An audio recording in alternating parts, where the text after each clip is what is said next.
दोस्तों, क्या हाल चाल आपके, कैसे हो आप सब।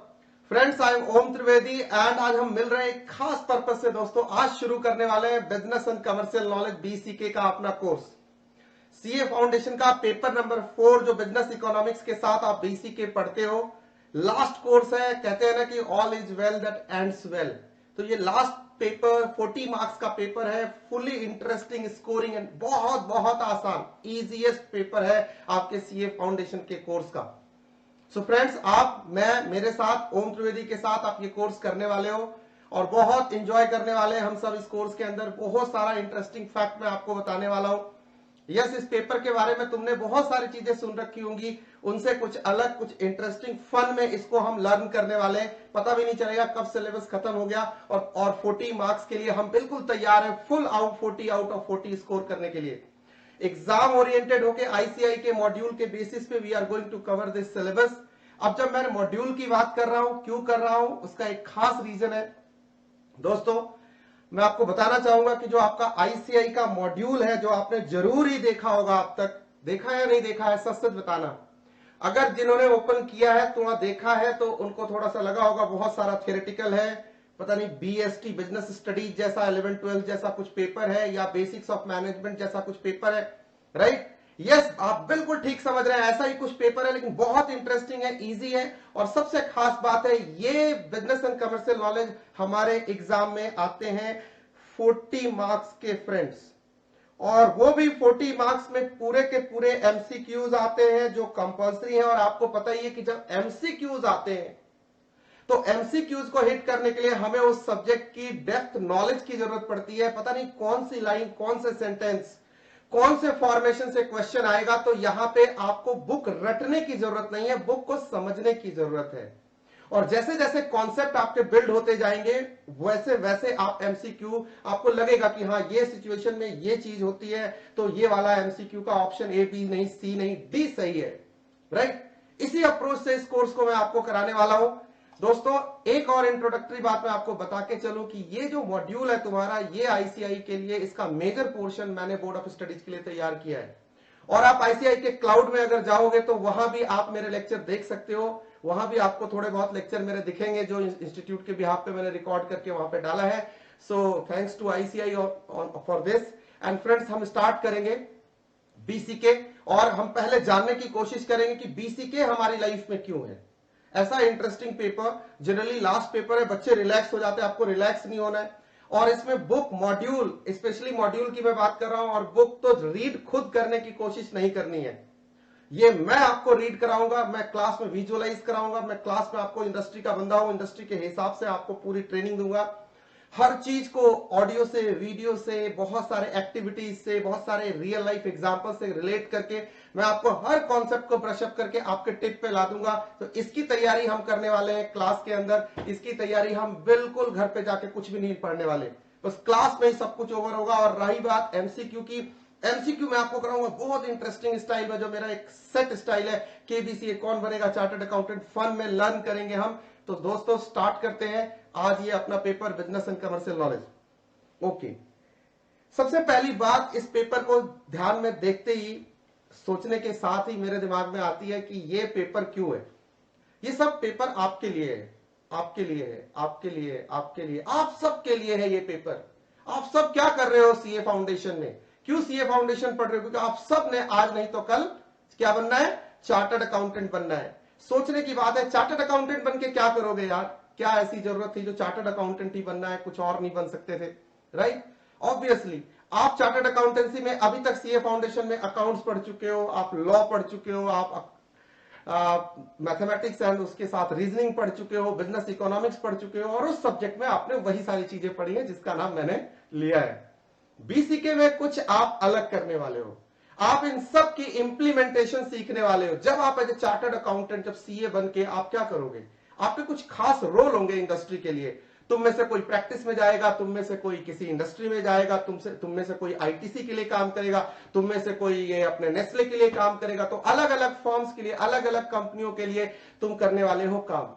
और काम करते हुए तुम्हारे कुछ रोल्स होंगे, रिस्पॉन्सिबिलिटीज होंगे, जिसके लिए सीए तुम्हें एज ए चार्टर्ड अकाउंटेंट तुम्हें हायर किया जाएगा किसी भी इंस्टीट्यूट में। अग्रीड? किसी भी ऑर्गेनाइजेशन के अंदर, किसी भी कंपनी के अंदर, किसी भी प्रैक्टिसिंग फर्म में, या कल को हो सकता है तुम अपना बिजनेस स्टैब्लिश करो, हो सकता है किसी पीएसयू के लिए जाके काम करो, ओएनजीसी के लिए काम करो, हो सकता है तुम किसी एशियन पेंट्स के लिए काम करो। मतलब अलग अलग बंदे, आप ही के दोस्त जो सारे क्लस्टर हो, आप जो सब मेरे से पढ़ रहे हो, अलग अलग टाइम में सीए इंटर फाइनल करके प्रैक्टिस करने के लिए अलग अलग इंडस्ट्री में जाके आप काम करोगे, या जब प्रैक्टिस करोगे तो आपके क्लाइंट्स अलग अलग इंडस्ट्री के होंगे। उस समय आपको इस पेपर की सबसे ज्यादा रिक्वायरमेंट होगी। और इसका एक बड़ा भाई भी है, इसका एक छोटा भाई है जो तुमने 11-12 में पढ़ा है, बीएसटी के नाम से, बिजनेस स्टडीज के नाम से। जो कॉमर्स के बच्चे हैं, जो नॉन कॉमर्स के बच्चे हैं, उन्होंने अभी तक नहीं पढ़ा, उनको मैं पढ़ाऊंगा, बहुत इंटरेस्टिंग उनका ये बेस कोर्स होगा। और इसका एक बड़ा भाई है जो सीए इंटरमीडिएट में जब आप जाओगे तो सीए इंटरमीडिएट में पढ़ोगे, पेपर नंबर 7, उसका नाम है EISSM, enterprise information system and strategic management. उस पेपर का फाउंडेशन कोर्स, फाउंडेशन में 40 मार्क्स का आप पढ़ रहे हो, तो इसलिए ध्यान रखना। और उसका भी एक बड़ा भाई है, जब आप सीए फाइनल में जाओगे वहां 2 पेपर आप पढ़ोगे, strategic cost management and strategic financial management. उस कोर्स का भी बेस कोर्स यहीं पे है। पहले आप बीसीके से बेस बनाओगे, फिर EISSM में बेस को काफी एक्सटेंड कर दोगे। काफी इंटरेस्टिंग है, काफी वास्ट पेपर है वो, बहुत मजा आएगा। और मैं फिर पढ़ाऊंगा आपको सीए इंटरमीडिएट के अंदर। और जब फाइनल में तुम पहुंचोगे तो वहां पे एक पेपर होगा, strategic cost management, strategic financial management, आपके लिए दोनों ग्रुप में एक एक पेपर, वहां भी मैं आपको पढ़ाऊंगा स्ट्रेटेजिक कॉस्ट मैनेजमेंट। तो ये तीनों कोर्स एक सीक्वेंस में एक दूसरे के कॉम्प्लीमेंट्री हैं। एक पढ़ा मतलब स्मॉल मिलाते जाओ, लार्ज बनाते जाओ की फिलॉसफी है। पहले बीसीके पढ़ोगे, फिर EISSM पढ़ोगे, और फिर वहां पे SCM एंड SFM पढ़ोगे। आप समझ में आई बात? इसीलिए अगर चार्टर्ड अकाउंटेंट, खास करके जब आप इंडस्ट्री में जाओगे, तो हो सकता है कि आपको अलग अलग इंडस्ट्री से डील करना पड़े। अलग अलग टेलीकॉम इंडस्ट्री में काम करेगा कोई, FMCG में काम करने वाला है कोई, पेंट्स वाली इंडस्ट्री में काम करने वाला है कोई, पीएसयू के लिए जाके काम करने वाला है कोई, पावर सेक्टर में काम करेगा कोई, माइनिंग में काम करेगा कोई, स्टील में काम करेगा। अलग अलग इंडस्ट्री में आपको अलग अलग इंटरेक्शन करने का, अलग अलग उनके रूल होंगे, अलग अलग उनके तौर तरीके होंगे, अलग अलग तरीके के उनके प्रोडक्ट्स होंगे, अलग अलग तरीके के उनके फाइनेंशियल रिक्वायरमेंट्स होंगे। और आपने सबको समझना है, तो ये पेपर को बड़े ध्यान से पढ़ना है। और जब आप इस नेचर से, इस तरीके से इस पेपर को पढ़ोगे, तो आपको ये पेपर भी समझ में आएगा। और मैं दावे के साथ आपको कह सकता हूं, with all innovative tools and techniques, हम 40 मार्क्स के जो MCQs है वो कंप्लीट 40 आउट ऑफ 40 हिट करने वाले हैं। सो अभी आपको थोड़ी सी बात समझ में आई होगी, चार्टर्ड अकाउंटेंट आपको अलग अलग इंडस्ट्री को समझने की जरूरत है। और जिस बिजनेस में खासकर आप जाने वाले हो, सपोज आप किसी एशियन पेंट्स के लिए काम करते हो, उसके प्रोडक्ट क्या है, उसके सर्विसेज क्या है, उसका विजन क्या है, उसका मिशन क्या है, उसके गोल ऑब्जेक्टिव क्या है, उसकी फाइनेंशियल रिक्वायरमेंट क्या है, उसके बिजनेस क्या है, उसका एनवायरमेंट क्या है, क्या क्या रूल्स रेगुलेशन पॉलिसी प्रोसीजर उसे इफेक्ट करते हैं, क्या क्या चीजों से वो कंपनी इंटरेक्ट करती है, कैसे कैसे अलग अलग तरीके से वो डील करती है, हर चीज का बेसिक नॉलेज, जिसे हम कहते हैं एडवांस लेवल पे पढ़ने वाले बिजनेस एनालिसिस करना। जब तक आप बिजनेस को एनालाइज नहीं करोगे, आप उस बिजनेस के लिए कोई अच्छा एडवाइस या अच्छा डिसीजन मेकिंग नहीं कर सकते दोस्तों। इसलिए ये पेपर है आपकी लाइफ में। अमूमन एक चार्टर्ड अकाउंटेंट अगर ध्यान से देखोगे तो करता ही क्या है, उसके कुछ खास काम है। जैसे वो कंसल्टेंसी देता है, जैसे वो फंडिंग की रिक्वायरमेंट देखता है, अकाउंटिंग, कंप्लायंस, ऑडिटिंग, अश्योरेंस, अलग अलग कंपनियों का, अलग अलग इंडस्ट्री के अलग अलग ऑर्गेनाइजेशंस को वो सर्विसेज देता है। एक चार्टर्ड अकाउंटेंट के रोल है। आपको इस पेपर में समझने को मिलेगा कि जब मैं अलग अलग कंपनी के लिए काम करूंगा तो ये रोल मैं कैसे प्ले करूंगा। मैं टैक्स प्लानर का रोल करूंगा, मैं किसी स्टील इंडस्ट्री के क्लाइंट को डील कर रहा हूं, या कंसल्टेंसी दे रहा हूं, या उसकी फंडिंग की रिक्वायरमेंट चेक कर रहा हूं, या उसका ऑडिट करने गया हूं, तो उस एंटिटी को मैं कैसे समझूंगा कि ये कैसे काम करती है। इसके लिए बड़े सारे पेपर, बहुत सारा कुछ डिजाइन इस मॉड्यूल के अंदर, इस 40 मार्क्स के पेपर में किया गया, जो कंप्लीटली प्रैक्टिकल है, थ्योरेटिकल है। जो बुक आपने, बिल्कुल मैंने आपको एडवाइस किया कि बुक आपने पढ़ने की खुद कोशिश बिल्कुल नहीं करनी। बुक को आपने मेरे साथ पढ़ना है, और मेरे साथ पढ़ के क्लास में ही सब कुछ तैयार होकर जाना है, सो दैट कि जब तुम एग्जाम देने जाओ तो तुम्हें 40 के 40 मार्क्स। और यहां पे आप कितनी लाइनें रटोगे, लाइनें पढ़ने से खूब अच्छी नींद आएगी, लेकिन जब मैं आपको बहुत सारे मॉडर्न टेक्निक से विजुअलाइज कराऊंगा तो आपको हर बात रियल लाइफ लगेगी, और हर प्रैक्टिकल क्वेश्चन तुमसे यूं टिप पे हिट होगा। और भगवान से अच्छा मनाओ कि तुम्हारे पास यहां पे लिखने के लिए डिस्क्रिप्टिव नहीं है, यस सर में तुम्हें डिस्क्रिप्टिव में लिखना होगा, तो वहां तुम्हें ध्यान देना होगा, राइट। चलो आगे बढ़ते। दूसरी इंपॉर्टेंट बात, हम रोज क्या करते हैं। अच्छा, इस मॉड्यूल को पढ़ने का ना दो तरीका बता रहा हूं। अभी कोई जल्दबाजी नहीं करना मेरे दोस्त की बुक नहीं खोली सर ने, राइट। मैं अमूमन ऐसे ही पढ़ाऊंगा आपको। पहले आपको हर चीज प्रैक्टिकली बताऊंगा, फिर आपको विजुअलाइज कराऊंगा, फिर आपको कॉन्सेप्ट जब सारे समझ में आएंगे, जब हम मॉड्यूल ओपन करेंगे हमें सारी बातें पता होंगी पहले से, तो हमें अंदर से निकलेगा वाव फैक्टर, मजा आ गया सर, राइट। तो आपको पेशेंस रखना है, आपको ध्यान से पहले सुनना है सारी बातों को, खूब अच्छे से आपको बात को विजुअलाइज करना है कि क्या हो रहा है, कैसे हो रहा है, इंडस्ट्री में कैसे हो रहा है। अच्छा सर ने ऐसे बताया, अच्छा ऐसा हुआ, अब ये मॉड्यूल में वही बातें। और खास करके आप उस आदमी से पढ़ रहे हो जिसने आपकी मॉड्यूल जो फिलॉसफी है उसकी वो सेट करने वाले लोगों से, तो आपको बिल्कुल मैं उसी तरीके से पिलाऊंगा इस पूरे कोर्स को जैसे कि तुम्हें पीने की जरूरत है, राइट। दूसरी इंपॉर्टेंट बात, क्या होता है हमारी लाइफ में, देखो ना, हम सुबह उठते अखबार पढ़ते, राइट, न्यूज़पेपर आते हैं हमारे यहाँ, और खास करके सीए की लाइफ में इकोनॉमिक टाइम्स आता है, बिजनेस स्टैंडर्ड आता है, फोर्ब्स मैगजीन आता है, बिजनेस टुडे आता है, बिजनेस इंडिया आता है, नहीं बड़े सारे न्यूज़पेपर है।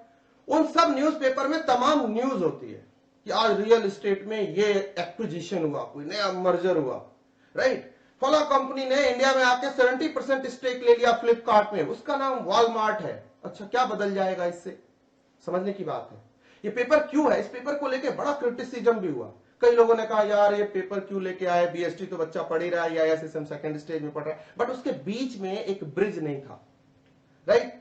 क्या है, क्या कंटेंट है, क्या चैप्टर है, मैं सब बताऊंगा आपको पहले, लेकिन इस पेपर की रिक्वायरमेंट हम समझ रहे हैं, 5 मिनट लगा के इसको समझेंगे, फिर हम आगे जाएंगे।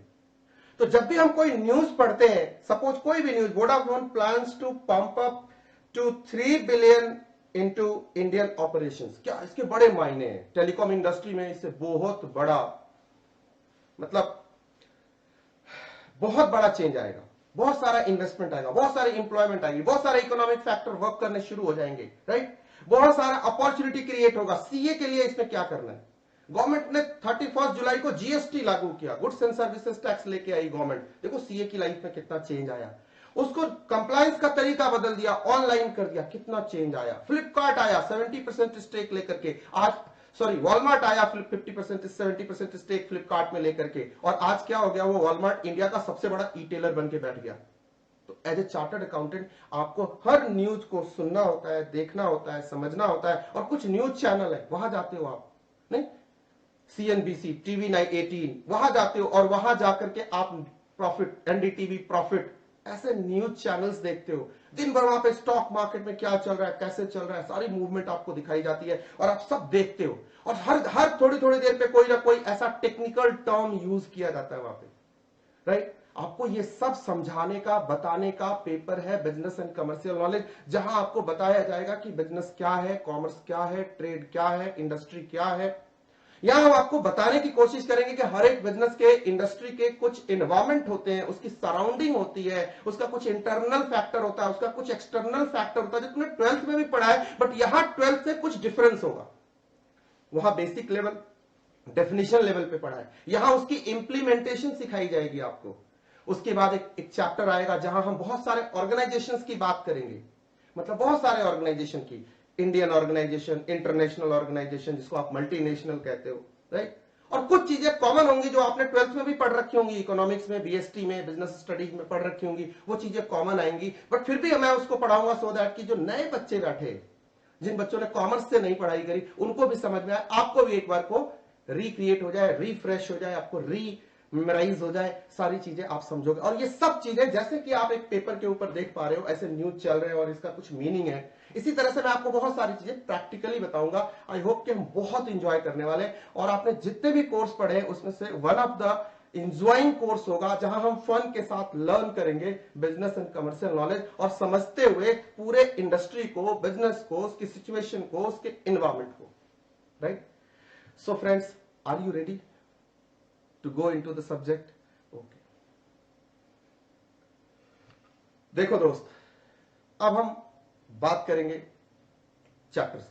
कौन कौन से हमारे पास चैप्टर है? हमारे पास बेसिकली 6 चैप्टर हैं। An introduction to BCK, business and commercial knowledge, business environment, business organization, government policies for business growth, organization facilitating business and common business terminologies. मैं शुरुआत कहां से करूं? ऑब्वियसली चैप्टर नंबर 1 से, राइट? कैसे कैसे क्या क्या चैप्टर क्या क्या बातें करता है उसकी बात मैं पहले करता हूं। जैसे इंट्रोडक्शन टू बीसीके, अभी तक 11, 12, 15 मिनट में जो कुछ भी मैंने आपको बताया वो सब इंट्रो का पार्ट है। जब हम चैप्टर में जाएंगे तो ये सारी चीजें मिलेंगी। चैप्टर से बाहर हम कुछ भी बात नहीं करने वाले। बिजनेस एनवायरमेंट मतलब हम जानने की कोशिश करेंगे कि बिजनेस एंड कमर्शियल नॉलेज क्यों जरूरी है, क्या जरूरी है, चार्टर्ड अकाउंटेंट की लाइफ में क्यों है, क्या मीनिंग है बीसीके का, बिजनेस एंड कमर्शियल नॉलेज, तीनों की बिजनेस, कॉमर्स एंड नॉलेज, इससे रिलेटेड नॉलेज की क्या मीनिंग है, क्यों रिक्वायर्ड है, कहां कहां एप्लीकेबल है, कितने टाइप के ऑर्गेनाइजेशन होते हैं, फंडामेंटल्स यहां सीखेंगे। चैप्टर नंबर 2 में बिजनेस एनवायरमेंट, मान लो एक कंपनी है जिसका नाम है JBL लिमिटेड। ये कंपनी है, ये ड्रम स्पीकर बनाती है JBL का। हम बात करेंगे इस कंपनी की, इसके इंटरनल एनवायरमेंट की, हम बात करेंगे इसका प्लांट, उसके रिसोर्सेस, इसके कैपेबिलिटीज, इसकी कॉम्पिटेंसी, इस कंपनी को बनाने में जो जो सामान लगता है वो कहां से लेती है, कितने का उसको पड़ता है, कैसे उसके पास मैन पावर है, स्किल्ड है, अनस्किल्ड है, तमाम बातें करेंगे इंटरनल की। फिर हम बात करेंगे एक्सटर्नल की, माइक्रो की, मैक्रो की। उसके साथ साथ सिर्फ हम इतनी बात नहीं करेंगे कि इन्वायरमेंट है, हम ये समझने की कोशिश करेंगे कि अगर कोई सप्लायर है तो सप्लायर एक कंपनी को कैसे इन्फ्लुएंस कर सकता है, अगर कोई बायर है तो उसके क्या इन्फ्लुएंसेस हैं, अगर कोई गवर्नमेंट है या पॉलिटिकल इन्वायरमेंट है, सोशियोलॉजिकल इन्वायरमेंट है, जिसको आपने पढ़ा होगा पेस्टल के नाम से या पेस्ट के नाम से पढ़ा होगा बीएसटी में, हम यहां समझने की कोशिश करेंगे उसके सारे factor, political, economic, legal, socio cultural, technological, ये सारे एनवायरमेंट एक किसी ऑर्गेनाइजेशन को कैसे इन्फ्लुएंस करते हैं। और जब किसी ऑर्गेनाइजेशन को ये इन्फ्लुएंस करते हैं तो ऑर्गेनाइजेशन इसके लिए अपनी तरफ से क्या करता है, राइट? मान लो JBL पे कोई गवर्नमेंट की कोई पॉलिसी बनी जिससे JBL के कॉस्ट बढ़ गए, उसकी कीमत बढ़ गई, उसके प्रोडक्ट को बढ़ाने की लागत बढ़ गई, कॉस्ट बढ़ गई, राइट? मार्केट में कोई प्राइस वॉर हुआ, उससे क्या हुआ, प्राइसेस घट गए, या किसी चीज की, मान लो रॉ मटेरियल मैं किसी से खरीदता हूं, उसकी कॉस्ट, कीमत बढ़ गई तो मेरी लागत बढ़ गई, क्या इन्फ्लुएंस हुआ और कैसे एक ऑर्गेनाइजेशन ऐसी सिचुएशंस के साथ डील करे, ऐसी बातें हम पढ़ने वाले बिजनेस एनवायरमेंट के चैप्टर में, जो पूरा एनालिटिकल होगा। इसमें कहीं भी बुक रीडिंग करने जैसी चीज नहीं होगी, इसमें ज्यादातर चीजें मॉड्यूल के रेफरेंस से, बुक को मैं जरूर पढ़वाऊंगा आपको, लेकिन हर चीज समझने की होगी, रियल लाइफ होगी, इंडस्ट्री की होगी, जहां मैं विजुअलाइज कराऊंगा, और उसके साथ साथ अपने आप मेमोरी क्रिएट होगी, और फिर जब MCQ आपके सामने होगा आप 100% एक्यूरेसी के साथ हर MCQ को हिट करने वाले हो। This is what I can guarantee you. Third chapter होगा हमारे सामने बिजनेस ऑर्गेनाइजेशन, जिसे मैंने कहा इंडियन इंटरनेशनल टॉप के ऑर्गेनाइजेशन, जो फॉर्च्यून 500 कंपनी में या फोर्ब्स की लिस्टिंग में टॉप करती हैं। हम उनको पढ़ेंगे, उनको समझेंगे, जानने की कोशिश करेंगे कि उसका CEO कौन है। मतलब कभी कभी हम हिस्टोरिक भी हो जाएंगे, जो बड़ा ही बोरिंग होगा, बट हम ये कहते कहते ये बात भूल जाते हैं, बहुत क्रिटिसिज्म भी होता है इस चैप्टर का, राइट? भूल जाते हैं कि ICI ने हर एक ऑर्गेनाइजेशन के बारे में उसकी वेबसाइट का रेफरेंस दिया है। ऑर्गेनाइजेशन, ये चैप्टर बनाने के पीछे लॉजिक क्या है, रीजन क्या था ICI का, ये सुनो आप मेरे से, मैं इसका पार्ट रहा हूं इसलिए आपको बता रहा हूं। लॉजिक ये है कि बच्चे को, जैसे कि कोई बंदा किसी इंटरव्यू में जाता है, आप भी जाओगे किसी इंटरव्यू, मान लो आपको अपॉर्चुनिटी मिली नेस्ले कंपनी के लिए इंटरव्यू फेस करने का। अब आप बताओ, जब जाते हो तो आप क्या करते हो इंटरव्यू में? पहले उस कंपनी के बारे में काफी कुछ स्टडी करके जाते हो, ये कंपनी क्या है, ये क्या करती है, क्या विजन है, क्या मिशन है, क्या गोल एंड ऑब्जेक्टिव है, कितने बिजनेसेस है, इस कंपनी की रैंकिंग क्या है, इसका रेवेन्यू क्या है, इसके CEOs वगैरह कौन है, CFOs वगैरह कौन है, नहीं, आप सब जानना चाहते हो। ऑपरेशंस कहां कहां है, दुनिया के 178 देशों में काम करती है, दुनिया की सबसे बड़ी फूड कंपनी है, फूड से रिलेटेड प्रोडक्ट बनाने वाली कंपनी है, इजंट इट? मैगी इसी का प्रोडक्ट है, ये सब बातें आप जानना चाहते हो। यहां ये पेपर हम बिल्कुल लाइव पढ़ने वाले, हम उस कंपनी की वेबसाइट पे जाएंगे और वहां से सारे फैक्ट्स एंड फिगर्स को देखेंगे, हर कंपनी पे 15-15, 20-20 मिनट लगाएंगे, अपने को ओवरव्यू मिलेगा। और जब हमें किसी ऑर्गेनाइजेशन का ओवरव्यू मिलता है तभी हम एनालाइज कर पाते हैं कि अरे ये कंपनी ऐसा ऐसा करती है, तो इसका इंटरव्यूअर हमसे ये क्वेश्चन पूछ सकता है, या एज ए चार्टर्ड अकाउंटेंट जब मैंने इसके लिए काम करना है, इसको कंसल्टेंसी देनी है या इसको एडवाइस करना है, तो हमने इसके बिजनेस, इसकी एंटिटी, उसके एनवायरमेंट, उसके नेचर, सबको समझना है, समझ के जवाब दे सकते हैं ना। बोलो ऐसे दे सकते हैं क्या? बताओ, तुम्हें मैं कहता हूं कि चलो तुम बताओ कि आईसीआई के बारे में, तो तुम क्या करोगे? आईसीआई की स्टडी करोगे। तुमने जब डिसाइड किया होगा कि मुझे सीए का कोर्स ही करना है, तो तुमने क्या किया होगा? तुमने सीए के इंस्टीट्यूट के कोर्स की रिक्वायरमेंट समझी होगी, उसका सिलेबस देखा होगा, उसके बारे में जाना होगा, अपॉर्चुनिटी के बारे में जाना होगा कि अगर मैं सीए बनता हूं तो मेरे को कितने का सीटीसी मिलेगा। नहीं, फिर बहुत सारे ड्रीम हुए होंगे, फिर बहुत सारे ख्याल पैदा हुए होंगे, फिर सोचा होगा यार सीए करते हैं, रेपुटेशन अच्छी है, ब्रांड अच्छा है, अपनी इज्जत भी सोसाइटी में अच्छी हो जाएगी, इजंट इट? चौड़े हो गए, सीए लगाएंगे अपनी गाड़ी के पीछे, नहीं आगे भी नहीं, फैमिली वाले भी कहेंगे। अब कई होके तो फैमिली वालों ने कहा होगा कि उन्होंने अध्ययन बहुत किया होगा उसके बारे में, तो उन्होंने कहा होगा कि बेटा सीए कर, तेरी इज्जत थोड़ी ऊंची हो जाएगी, लेकिन सीए कर लेना, राइट? इसीलिए पेपर आपको पढ़ाया जा रहा है। चौथा चैप्टर होगा government policies for business growth. Business को बहुत सारी पॉलिसी, जो गवर्नमेंट की पॉलिसीज होती हैं, उनसे लेना देना होता है। नहीं, सपोज इंपोर्ट की पॉलिसी है, एक्सपोर्ट की पॉलिसी है, क्या उसका इंफ्लुएंस पड़ेगा गवर्नमेंट का? कोई इकोनॉमिक पॉलिसी है, क्या उसका इंफ्लुएंस पड़ेगा? यस। छोटा, बहुत आसान, सिंपल सा चैप्टर है, राइट? Organisations facilitating business. अच्छा, चैप्टर नंबर 4 में फिर वही पढ़ोगे, प्राइवेटाइजेशन, ग्लोबलाइजेशन, लिबरलाइजेशन। एलपीजी पढ़ते थे ना आप 12th क्लास में, लिबरलाइजेशन, प्राइवेटाइजेशन एंड ग्लोबलाइजेशन। वो पढ़ने वाले, तो वो आपको काफी आता होगा। जिन बच्चों को नहीं आता होगा मैं बताऊंगा कि कैसे जब 1991 में और हमारी बिजनेस इकोनॉमी जब ओपन हुई तो बाहर से बिजनेसेस आए, हम विदेशों में गए, पूरी ग्लोबल इकोनॉमी हो गई, एक इकोनॉमी हो गई पूरी दुनिया की, राइट? हम उसमें डील करने लगे। तो क्या बदला हमारी लाइफ में, क्या बदला हमारे बिजनेसेस में, क्या बदला हमारी लाइफ में, राइट? हर एक इंसान को बिजनेस से बहुत कुछ इंफ्लुएंस झेलना पड़ता है। बिजनेसेस, अभी देखो कोरोना का इफेक्ट है क्या? एक बिजनेस एनवायरमेंट, एक नेचुरल डिजास्टर है हमारे सामने, राइट? तो जब ऐसी सिचुएशन होती है तो बिजनेसेस, जीडीपी, इकोनॉमी, हर चीज पे असर पड़ता है। तो जैसे वर्क है, जब हम काम धाम करते हैं हमारे काम बंद है, नहीं, हमारा बिजनेस बंद है, सब कुछ बंद है, राइट? सब कुछ लॉकडाउन में है, लेकिन एट द सेम टाइम जब हम वो उस टाइम में हमारी जीडीपी भी गिर रही है, इकोनॉमी भी गिर रही है, अनएम्प्लॉयमेंट भी क्रिएट हो रही है, बड़े सारे इन्फ्लुएंसेस। अच्छा, उसी के समय में हमें डील भी करना है, हमें स्ट्रेटजी बनानी है, कैसे इससे डील करें, कैसे इससे बाहर निकले, कैसे इसके लिए सॉल्यूशंस ढूंढे। भागने से तो काम नहीं चलेगा। तो जब आप चीजों को फेस करते हो तो ये सारी चीजें आप यहां पढ़ने वाले हो।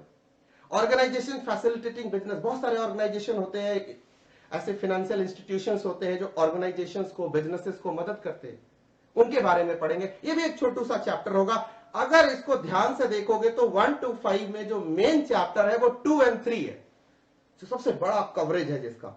1 इज बेसिक्स, 4 and 5 आर छोटे छोटे 2 चैप्टर, डिटेल्स वाले चैप्टर है। कुछ भी इसमें बहुत टेक्निकल नहीं है, जो उसकी डिटेलिंग है वो मैं आपको बताऊंगा, वो आपको खूब अच्छे से समझ में आएगी। और बस हमने ध्यान रखना है, एमसीक्यू करना है। एंड चैप्टर नंबर 6, ये कैसा चैप्टर है कि चैप्टर नंबर 1 to 5 जब हम करेंगे ना तो 6 हमारा अपने आप होगा। मैं आपको ऐसे पढ़ाने वाला हूं। अब आप पूछो क्यों?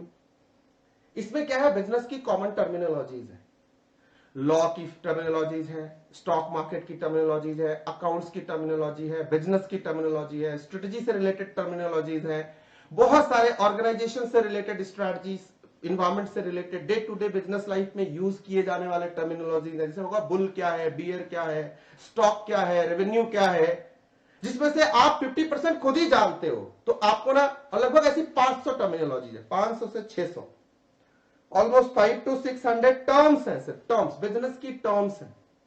हमें बहुत अच्छे से समझ में आएगा। वो क्या होगा, जब हम चैप्टर 1 to 5 करेंगे तो ये ऑटोमेटिक यहां पे कवर होगा और तुम लोगों को बिल्कुल सब कुछ समझ में आएगा। ठीक है, ये है हमारा सिलेबस। और इस सिलेबस को देख के भी तुम्हें और मुझे दोनों को ये बात अच्छे से समझ लेनी चाहिए कि इस सिलेबस में रटने को कुछ भी नहीं है, इस सिलेबस में ज्यादा पढ़ने को नहीं है, इस सिलेबस में समझने को बहुत कुछ है। तो समझाने के लिए मैं हूं, right? So no fear, no fikr when we are here. So let's start friends. Chapter number 1, Introduction to BCK. Right? Start करें। सबसे पहले मैं आपको इस चैप्टर के अंदर जो पढ़ाने वाला हूं वो पढ़ाने वाला हूं इस चैप्टर का लर्निंग आउटकम। ध्यान से देखो, लर्निंग आउटकम क्या कहता है, हर बात के मायने होते हैं। हम स्लो एंड स्टडी इसको पढ़ने वाले, और आपको इसके लिए मेरी बुक मिल जाएगी। मैंने अपनी बुक बनाई है, ठीक है, जो आपको अवेलेबल हो जाएगी। अब आपके पास होगी, पहुंच चुकी होगी, आप उसी से पढ़ रहे हो। जिनके पास नहीं पहुंची उनको पहुंच जाएगी। पहला लेक्चर है तो सिर्फ इंट्रोडक्टरी पार्ट में आपको बताने वाला हूं। दूसरी चीज, इस बुक के साथ साथ एमसीक्यूज होंगे जो आईसीआई के तो होंगे ही होंगे, उससे कई गुना ज्यादा एमसीक्यू मैं कराऊंगा। और तीसरी चीज, इन एमसीक्यूज को मैं कराऊंगा आपको क्लास में केबीसीए स्टाइल में, जो बहुत ही इंटरेस्टिंग होगा, बहुत इंजॉय करने वाले हो आप।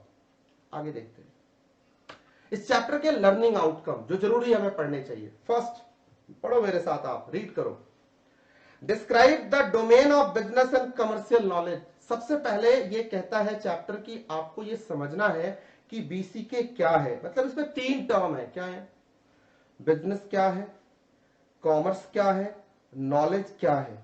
अब मेरा आपसे सवाल है, तुमने क्या करना? टिंडे लेने हैं हमने बीसीके को समझ के। आपका जवाब होना चाहिए, सर हमें पता तो होना चाहिए कि बीसीके तीनों के क्या मतलब है। तो बताओ, आपसे पूछता हूं 12वीं क्लास की नॉलेज से, बीसीके क्या है? 12th क्लास के सारे बच्चे जो 12th में पढ़ के आए हो बीएसटी में, बताओ what do you mean by business, right? फिर मेरा अगला सवाल होगा what do you mean by commerce, और फिर पूछूंगा नॉलेज किसे कहते हैं।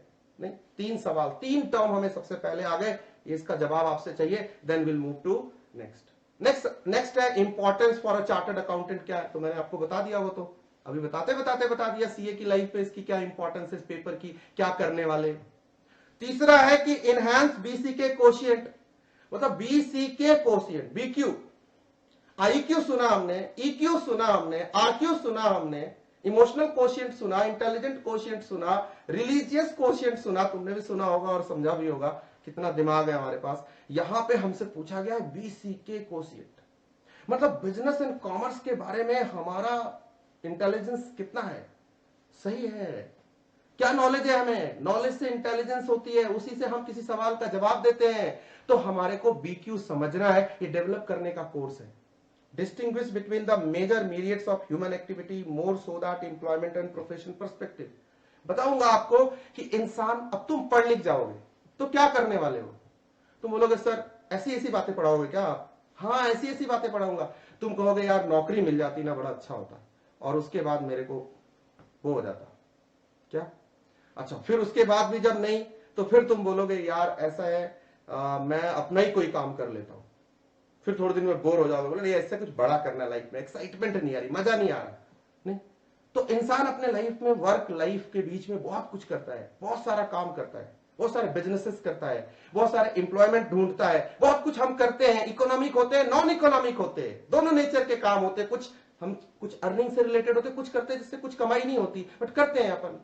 जैसे क्लास में बातें करते हैं अपन, हाँ कर रहे हो ना, मजा आ रहा है, उसका कोई इकोनॉमिक बेनिफिट नहीं है, लेकिन हाँ क्लास सुनने के बेनिफिट्स हैं। कल को सीए बनेंगे तो बड़ा मोटा अपन, ठीक है, मनी और हनी दोनों के बारे में सोचने वाले। Getting the point? सो ध्यान रखना, हम इकोनॉमिक नॉन इकोनॉमिक सारी एक्टिविटी करते हैं, उनके बारे में भी सीखेंगे। और बिजनेसेस के आसपास भी इकोनॉमिक नॉन इकोनॉमिक दोनों एक्टिविटीज चल रही होती है। चौथा पॉइंट इसके बारे में बात करता है। और 5वीं बात, distinguish between proprietary and corporate form of business. मतलब पढ़ेंगे पार्टनरशिप फॉर्म क्या है, सोल प्रोप्राइटरशिप क्या है, एलएलपी क्या है, पढ़ेंगे अपन पार्टनरशिप फॉर्म के बारे में डिटेल में। लेकिन यहां थोड़ी सी अंदर की डिटेल पढ़ेंगे, ऊपर ऊपर जो सिंगल लाइन डेफिनेशन अपन पढ़ते थे 12th क्लास में वो नहीं पढ़ने वाले, थोड़ा अंदर जाने वाले, राइट? ये है टोटल ये चैप्टर। तो इस चैप्टर के बारे में हम बात करें उससे पहले मैंने आपसे पूछा बिजनेस से आपका मतलब क्या है? आपने जवाब अभी तक नहीं दिया है, मैं दूं? चलो, आपको पता है मुझे कि आप क्या जवाब देने वाले हो। बाइंग एंड सेलिंग, दुकान पे बैठ के काम करना बिजनेस है। हाँ है। फिर तुम बोलोगे प्रॉफिट के लिए जो कुछ भी हम करते हैं वो बिजनेस है। और 12th क्लास के एनसीईआरटी से बोलोगे being busy is business, right? और फिर बोलूंगा मैं माइंड योर बिजनेस, ऐसा कुछ। देखते हैं बिजनेस क्या है हमारे इस पेपर के हिसाब से। एक बात मेरे दोस्त याद रखना, हर सब्जेक्ट की बिजनेस की एक अपनी डेफिनेशन होती है। क्या होती है? मैंने आपको क्या कहा? हर सब्जेक्ट की बिजनेस की एक अपनी डेफिनेशन होती है। ऐसी ही एक डेफिनेशन बीसीके की भी अपनी होती है। चलो आपके सामने देखो, ये डोमिनोज क्या है? याद आया कुछ? डोमिनोज, जहां हम पिज्जा खाते हैं, है ना, खुद के साथ, खुद दोस्तों के साथ, बॉयफ्रेंड्स के साथ, गर्लफ्रेंड के साथ, सब खाते। डोमिनोज क्या करता है, कभी सोचा इसके बारे में? इस बिजनेस की डेफिनेशन, बीसीके में बिजनेस की क्या डेफिनेशन होगी चार्टर्ड अकाउंटेंसी के स्टूडेंट, वो मैं आपको बताने जा रहा हूं, इसकी निटी ग्रिटीज को बताने जा रहा हूं। जरा ध्यान से देखो डोमिनोज क्या करता है। डोमिनोज के बिजनेस का क्या मॉडल है, समझने की कोशिश करो आप मेरे साथ। इस वीडियो से देखो डोमिनोज क्या कर रहा है, and then will discuss.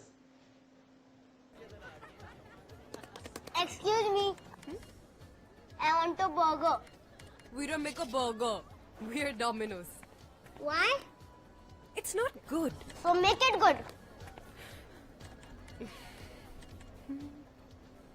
Let's make it good. Between the earth and the heaven, there's a land of the good oven. With just a fire from some wood can make the whole world good. A bit of this, a bit of that, an oven old brass and black. A heart of gold, all good it grows. Let's make it good. Let's make it good. What if we could? What if we could? An oven old. Let's make it good. Let's make it good. Let's make it good. Let's make it good. What if we could? An oven old. Let's एक था make good it अवन good. जो बना देता था सब कुछ अच्छा। La la la la. La la la. वही गुड अवन है डोमिनोज में और उसी में बना है फ्रेश इंग्रेडिएंट्स, मोज़रेला चीज और प्योर बेक्ड गुडनेस से भरा डोमिनोज का बर्गर पिज्जा।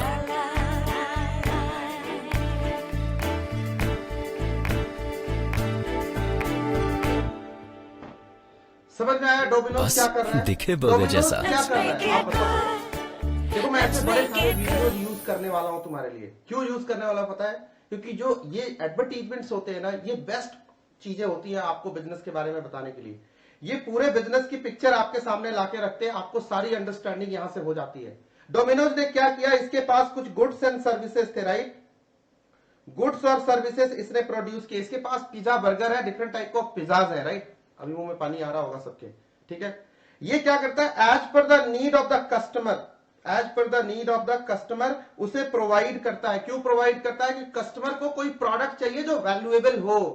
क्या कोई भी प्रोडक्ट तुम बाय कर लोगे? तुम्हें ये JBL स्पीकर कोई बेचेगा तो तुम खरीद लोगे बिना रिक्वायरमेंट के? नहीं। तुम्हें भूख लगी है और तुम्हें पैसे दो, तो पैसे का क्या करोगे? तुम बोलोगे मुझे रोटी दो। Getting the point?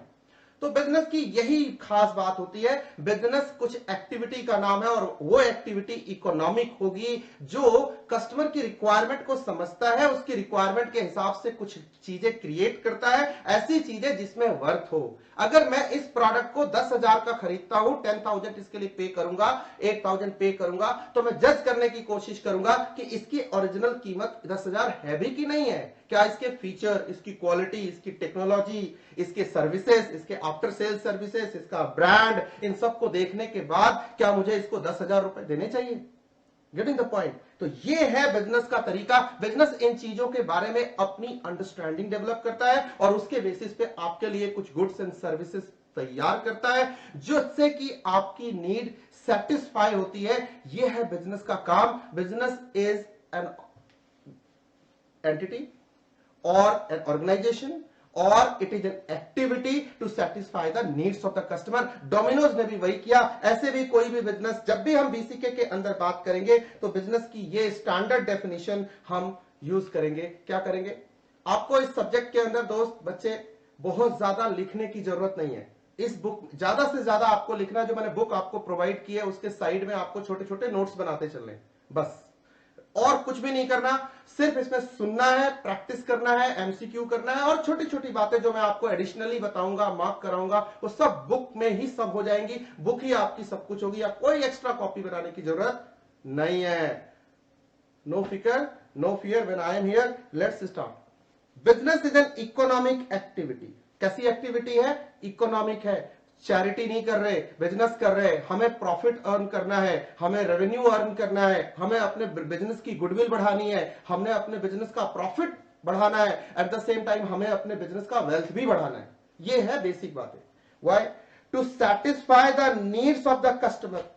किसके नीड को सेटिस्फाई करना है? कस्टमर के नीड को सेटिस्फाई करना है। आगे कुछ और बोलूं उससे पहले यहां तक समझने की कोशिश करते हैं।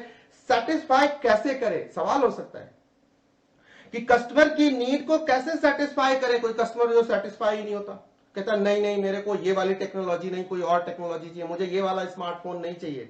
मैं आपको 90,000 रुपए देने को तैयार हूं, मुझे iOS 10 चाहिए, 11 चाहिए, ऐसा चाहिए, कुछ एप्पल का चाहिए, ये नहीं चाहिए, ये ओप्पो, वीवो, नोकिया, ये सब नहीं चाहिए मेरे को भाई।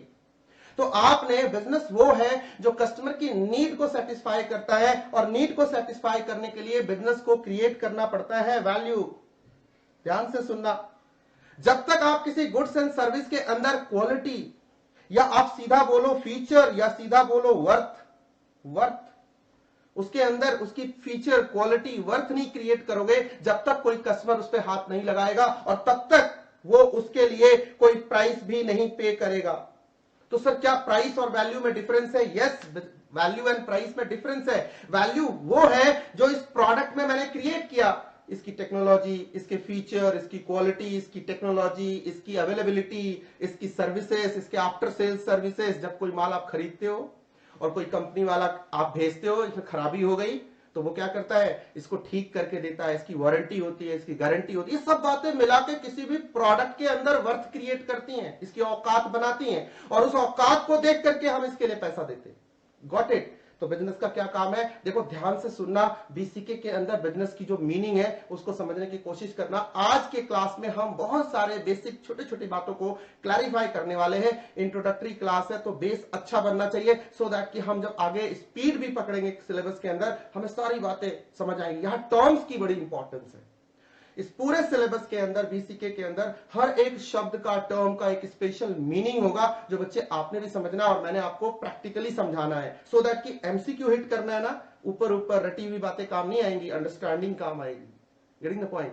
सो बहुत प्यार से अभी स्लो चलेंगे, धीरे धीरे स्पीड पकड़ेंगे, अभी कोई जल्दबाजी नहीं है। जिनको जल्दी थी वो चले गए। ओके, तो क्या किया उसने? वर्थ क्रिएट किया। इस वर्थ को देखता है कस्टमर और वो सोचता है यस, इसके लिए मैं 10,000 पे कर सकता हूं। फिर वो जो पे करता है वो प्राइस है।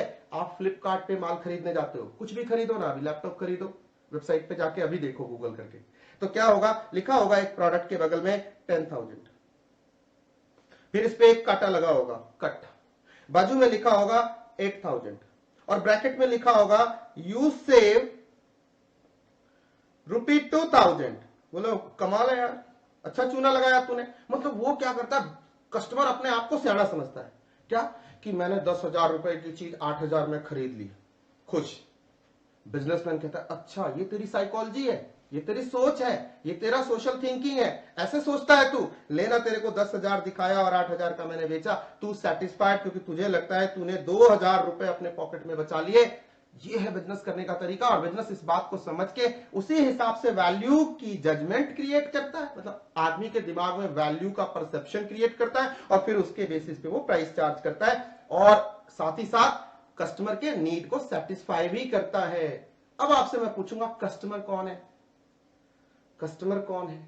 बिजनेस का कस्टमर कौन है? किसकी नीड को सेटिस्फाई करता है बिजनेस? ये इकोनॉमिक एक्टिविटी किसकी नीड को सेटिस्फाई करता है? आप बोलोगे सर कस्टमर मतलब मैं कस्टमर हूं। हाँ तुम कस्टमर हो, तो क्या तुम ही कस्टमर हो? ध्यान से सुनना, कस्टमर की भी एक डेफिनेशन है। कौन है? The one who boys the goods and services. कौन कौन? सुनते जाना, और आप कहीं नोट कर रहे हो तो बुक के कोने में कहीं नोट कर लेना। सिंपल सी बात है। क्या क्या मेरा रिटेलर मेरा कस्टमर है? क्या मेरा डिस्ट्रीब्यूटर, मेरा होलसेलर मेरा कस्टमर है? यस और नो? क्या ई टेलर जो नए टाइप का कस्टमर है, जो ई कॉमर्स वाले पोर्टल है, फ्लिपकार्ट, अमेजॉन, स्नैपडील, क्या ये भी कस्टमर है? सर वो भी कस्टमर है। अच्छा, कंज्यूमर भी कस्टमर है। क्या बिजनेस का कस्टमर बिजनेस भी है? जैसे मैं टूल्स बनाता हूं, ऑटोमोबाइल के नट बोल्ट बनाता हूं, और टाटा साहब कहते हैं मुझे माल दे दो, तो एक बिजनेस दूसरे बिजनेस का कस्टमर हो गया। डेल लैपटॉप बनाता है और बल्क में अली बाबा को बेच देता है, दोनों B2B, business to business model पे काम कर रहे हैं, वो भी कस्टमर है। अब ध्यान से सुनना, ये सब एक्सटर्नल कस्टमर है। कैसे कस्टमर है? एक्सटर्नल कस्टमर है, समझना है। बाहर के लोग, बाहरी लोग जो खरीद गए हमारा माल, उनके नीड को सेटिस्फाई किया। एक इंटरनल कस्टमर भी होता है। ध्यान से सुनना और नोट कर लेना। दो तरह के कस्टमर हो गए, एक इंटरनल और दूसरा कस्टमर कौन है? एक एक्सटर्नल, जिसकी बात मैंने यहां कर दी। एक्सटर्नल वो रिटेलर, वो डिस्ट्रीब्यूटर, वो ई टेलर, वो होलसेलर, वो बिजनेस, दूसरा बिजनेस। एक्सटर्नल कस्टमर हमारा। इंटरनल कस्टमर कौन है? ऑर्गेनाइजेशन है, खुद। बोलो सर अपने बिजनेस का कस्टमर बिजनेस खुद कैसे हुआ? ध्यान से सुनना दोस्त, अपने बिजनेस का कस्टमर बिजनेस खुद कैसे हुआ? अरे तुमने सुना होगा ना, कितने लोग बिजनेस फैमिली से आते हो आप लोग? अपने अंकल से पूछना, डैडी से पूछना, दादू से पूछना, वो क्या बताएंगे? Business is run to run the business. Business business के लिए किया जाता है। किसके लिए किया जाता है? चैरिटी नहीं। देखो कस्टमर माल मांगता है, अब तुम ट्रक भर के दे आओ उसे और खुद बैंकरप्ट हो जाओ, क्या ये बिजनेस था? नहीं था। क्या तुमने प्रॉफिट अर्न किया? नहीं किया। क्या तुमने अपनी कंपनी के लिए कुछ वैल्यू क्रिएट किया? तुमने तो सिर्फ एक्सटर्नल कस्टमर को सेटिस्फाई किया। तुमने XYZ लिमिटेड, JBL लिमिटेड जो गुड्स एंड सर्विसेज बनाता है, किसके लिए? अरे तुम्हारे लिए भी और अपने लिए भी। किसके लिए? तुम्हारे लिए भी और अपने लिए भी। क्या तुमने इसके लिए, बिजनेस के लिए कुछ किया? तो इसको क्या चाहिए सर? अरे भाई चाहिए ना, तुम्हें माल बेचा ना इसने एक्सटर्नल कस्टमर को, इसे चाहिए प्रॉफिट, इसे चाहिए मार्केट शेयर, चाहिए क्या? इसे चाहिए मार्केट पोजीशन। JBL कहलाना चाहता है ना, मैं नंबर 1 की कंपनी हूं भाई, मैं नंबर 1 की कंपनी हूं, इसे मार्केट पोजीशन चाहिए। अच्छा, ये धीरे धीरे कस्टमर की लॉयल्टी बढ़ाता है, अपने साथ कस्टमर जोड़ता है। कस्टमर कहता है मुझे ड्रम स्पीकर लेना है ना, ये मेरा एग्जांपल है, डोंट वरी, एग्जांपल है। ड्रम स्पीकर लेना है ना तो JBL ले लेना है, कोई और नहीं चलेगा मेरे को, राइट? कोई नहीं चलता, मेरे को यही चाहिए, कुछ भी हो जाए डैडी मेरे को यही दिलाना, नहीं तो मत दिलाना, thank you. Getting the point? तो ब्रांड मतलब तुम इसके फैन हो गए, ब्रांड हो गया। मतलब BCK पढ़ना सर से ही पढ़ना है, किसी और से नहीं पढ़ना। ये सेशन तो बिल्कुल सर से मैं पढ़ने वाला हूं, ठीक है? ब्रांड, गुडविल, ये सब चीजें क्या है? बिजनेस को चाहिए, और ये बिजनेस करने से आती है। बिजनेस कहते हैं ना, पुरानी फैमिलीज में देखना, बिजनेस फैमिली में 3 साल तू बिजनेस को चला, फिर बिजनेस तेरे को चलाएगा। क्या मतलब? पहले बिजनेस को तू संभाल तो सही, और उसके बाद लॉन्ग टर्म में हम क्या करते हैं? वेल्थ क्रिएट करते हैं, बहुत सारा, कंपनी का नेटवर्थ बहुत भारी हो जाता है। फिर हम कह पाते हैं मेरी कंपनी 200 करोड़ वर्थ की है और मार्केट प्राइस तो इसका 800 करोड़ है। नहीं, मैं कोक हूं, कई बिलियन डॉलर का मेरा वर्थ है। ये सब हमारे को वैल्यू है। ये है बिजनेस की डेफिनेशन। क्या है? Business is an economic activity. बोलो मेरे साथ, business is an economic activity. पढ़ेंगे economic and non economic activities chapter में डिटेल में। To satisfy the needs of the customer. किसके नीड्स को? कस्टमर को। ये बातें भी पढ़ेंगे। और सोसाइटी, लास्ट में क्या जोड़ा मैंने? और सोसाइटी। अब ध्यान से सुनना, ये वर्ड क्यों यूज किया? क्योंकि मेरे दोस्त, ये रिटेलर, डिस्ट्रीब्यूटर, ई टेलर, एक्सटर्नल जितने भी कस्टमर थे, या बिजनेस इटसेल्फ, ये सब तो सोसाइटी के ही हिस्से हैं, सब तो समाज के ही हिस्से हैं। सोशल साइंस ही तो है सबके पीछे। बिजनेस कोई आसमान से थोड़ा ही आता है।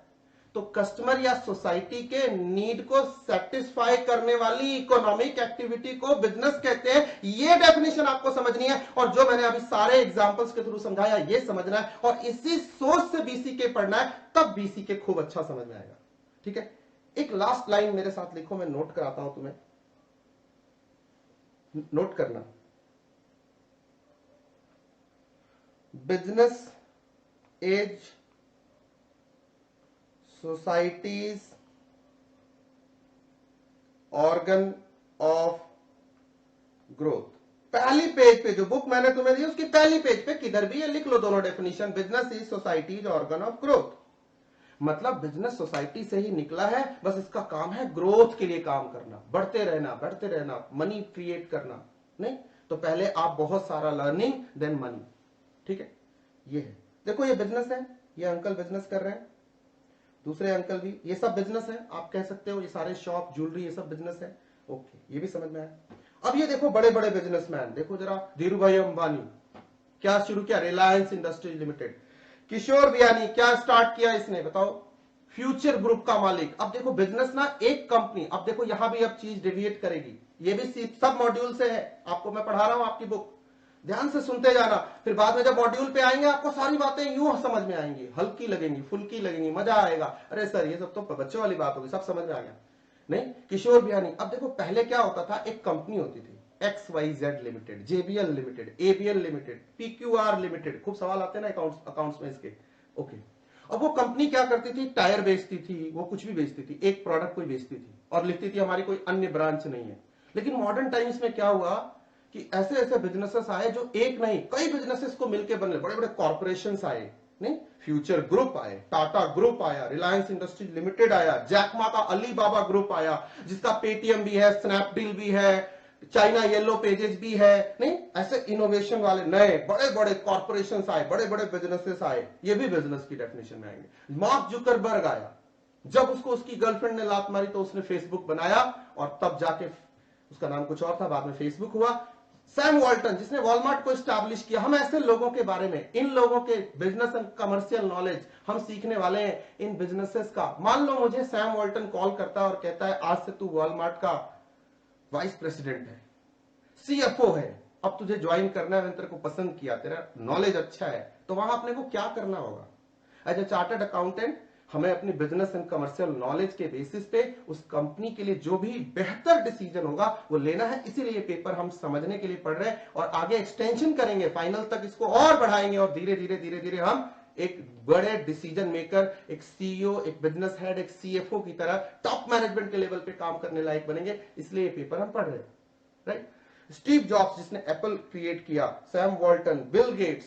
अच्छा, बिल गेट्स के देखो, क्या बिल गेट्स सारी एक्टिविटी इकोनॉमिक करता है? क्या सिर्फ माइक्रोसॉफ्ट विंडो बना के बेचता है? क्या फार्मा कंपनियां चलाता है? इसका बहुत सारा दूसरा काम भी है। कोरोना भी फैलाता है? नहीं, ऐसा भी है नहीं। कैंसर की ट्रीटमेंट में बहुत सारी नॉन इकोनॉमिक एक्टिविटी भी करता है, बहुत सारा सोशल वर्क भी करता है। ये देखो पूरा अंबानी फैमिली, हर कोई उसमें कॉर्पोरेट है। बहू भी ले आए तो वो भी बिजनेसमैन, बेटा भी बिजनेसमैन, हर कोई बिजनेसमैन। देखो कितना टाइम है इन लोगों के पास। ऐसे ही तमाम टेक्नोलॉजी की कंपनियां, जेफ बेजोस दुनिया का सबसे रिचेस्ट आदमी अमेजोन का, नहीं, समीर भाटिया हॉटमेल, राइट, ये ब्रदर्स बंसल बंधु जिन्होंने मिलकर फ्लिपकार्ट बनाया, ये सब क्या है? ये सब बिजनेसेस हैं, लेकिन अलग अलग इंडस्ट्री के हैं। क्या ये सेम इंडस्ट्री की बात कर रहा हूं? अलग अलग इंडस्ट्री की बात कर रहा हूं। ICICI bank, Vodafone, M-Pesa, ITC limited. अब देखो कैसे कंपनियां आ गई, कैसे बिजनेसेस हो गए। पहले बिजनेस होता था एक कंपनी एक प्रोडक्ट, अब बिजनेस कैसा होता है? अब बिजनेस होता है मैं एक ITC लिमिटेड हूं, मैं सिगरेट भी बेचता हूं, मैं नूडल्स भी बेचता हूं, मैं आटा भी बेचता हूं, मैं चंदन भी बेचता हूं, मैं खुशबू वाले अगरबत्ती भी बेचता हूं, मैं बड़े सारे काम है। अलग अलग इंडस्ट्री के अलग अलग प्रोडक्ट्स, एक कंपनी एक बिजनेस चला रही है। कॉन्ग्लोमेरेट कहते हैं ऐसे ऑर्गेनाइजेशंस को हम पढ़ने वाले, राइट। अब ध्यान से सुनो, अब आ गए हम फिर मॉड्यूल के अंदर, ठीक है। बिजनेस की एक्टिविटी, कॉमर्स वर्ड कहां से निकला? बिजनेस की एक्टिविटी दो तरह की होती है। कौन कौन सी? बोलो मेरे साथ। Commerce, industry. Commerce, industry. बोलो कमाल है सर। अच्छा, कॉमर्स फिर दो स्ट्रीम होते हैं, ट्रेड, ऑक्सिलरी टू ट्रेड। बोलो कमाल है। बिजनेस तो सर समझ में आ गया, बिजनेस क्या करता है। अब उसमें दो चीजें हैं, कॉमर्स और इंडस्ट्री। इंडस्ट्री आपको समझ में आता है? नहीं आता? ये देखो, इंडस्ट्री मतलब अलग अलग इंडस्ट्री, अलग अलग प्रोडक्ट एंड सर्विसेज के साथ अलग अलग industry. Real estate, retail, stock broking, tours and travel, नहीं, hotel industry, FMCG, education, banking, automobile, airlines. Industry मतलब डिफरेंट प्रोडक्ट्स होते हैं, डिफरेंट सर्विसेज होते हैं, डिफरेंट फॉर्म्स उसमें काम करती हैं। लेकिन मैंने आपको बताया कि आज के जमाने में एक ही और ग्रुप कई इंडस्ट्री में पैसे लगा के बैठा है। अब आपको जब उसका CFO बनना है या उसका चार्टर्ड अकाउंटेंट बनना है तो आपको समझना है कि भाई इसको कैसे एडवाइस करूं मैं। इसी तरह से देखो जरा, कॉमर्स क्या है? कॉमर्स, इंडस्ट्री आपको समझ में आ गई। क्या है कॉमर्स? कॉमर्स का मतलब होता है trade and auxiliary to trade. Trade का मतलब क्या होता है sir? Only buying and selling. नहीं, अब आपसे मैं पूछूंगा फ्लिपकार्ट क्या करता है? आप बोलोगे बाइंग एंड सेलिंग करता है सर। नहीं करता है? अच्छा, फिर मैं पूछूंगा कि वो परचून की दुकान वाले अंकल क्या करते हैं? तो बाइंग एंड सेलिंग करते हैं। नहीं, पिज्जा प्रोवाइड करने वाला डोमिनोज क्या करता है? सर वो मैन्युफैक्चरिंग भी करता है, बाइंग भी करता है, सेलिंग भी करता है और बहुत सारी सर्विसेज भी प्रोवाइड करता है। मतलब ट्रेड को भी, अगर मान लो मैंने माल बेचना है, मैंने बेच दिया तुमको माल, मैंने तुमको ये लेक्चर प्रोवाइड करने कर दिए, तुम्हें लेक्चर ये प्रोवाइड, तुम तक कैसे पहुंचेगा? क्या तुम सिर्फ मेरे और तुम्हारे मिलने से काम हो जाएगा? मैंने तुमने बाइंग सेलिंग करी है तो ट्रेड है, ठीक है, डन है, ट्रेड है, कोई दिक्कत। लेकिन अंकल परचून की दुकान वाले अंकल ने अब माल को मुंबई पहुंचाना है तो कैसे पहुंचेगा? तो तुम बोलोगे सर उनको लॉजिस्टिक्स की जरूरत पड़ेगी, ट्रांसपोर्टेशन की जरूरत पड़ेगी, उनको ट्रांसपोर्ट कंपनी से मिलना पड़ेगा, कार्गो कंपनी से मिलना पड़ेगा, एक्सप्रेस पार्सल सर्विस प्रोवाइडर किसी DTDC के पास जाना पड़ेगा, राइट। ये सब चीजें ट्रेड में मदद करती हैं।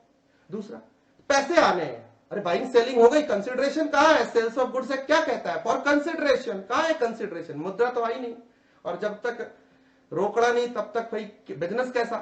तो रोकड़ा कैसे आएगा? तो उसके लिए बैंकिंग सर्विसेज यूज करेंगे। अच्छा, माल बीच में टूट ना जाए, तुमने लैपटॉप खरीदा, मोबाइल खरीदा, क्या करते हो? तुरंत वो भाई आता बोलता है अरे इसका इंश्योरेंस करा लो, 1000 रुपए और दो, इसको इंश्योर करा लो, 1 साल इंश्योर्ड रहेगा।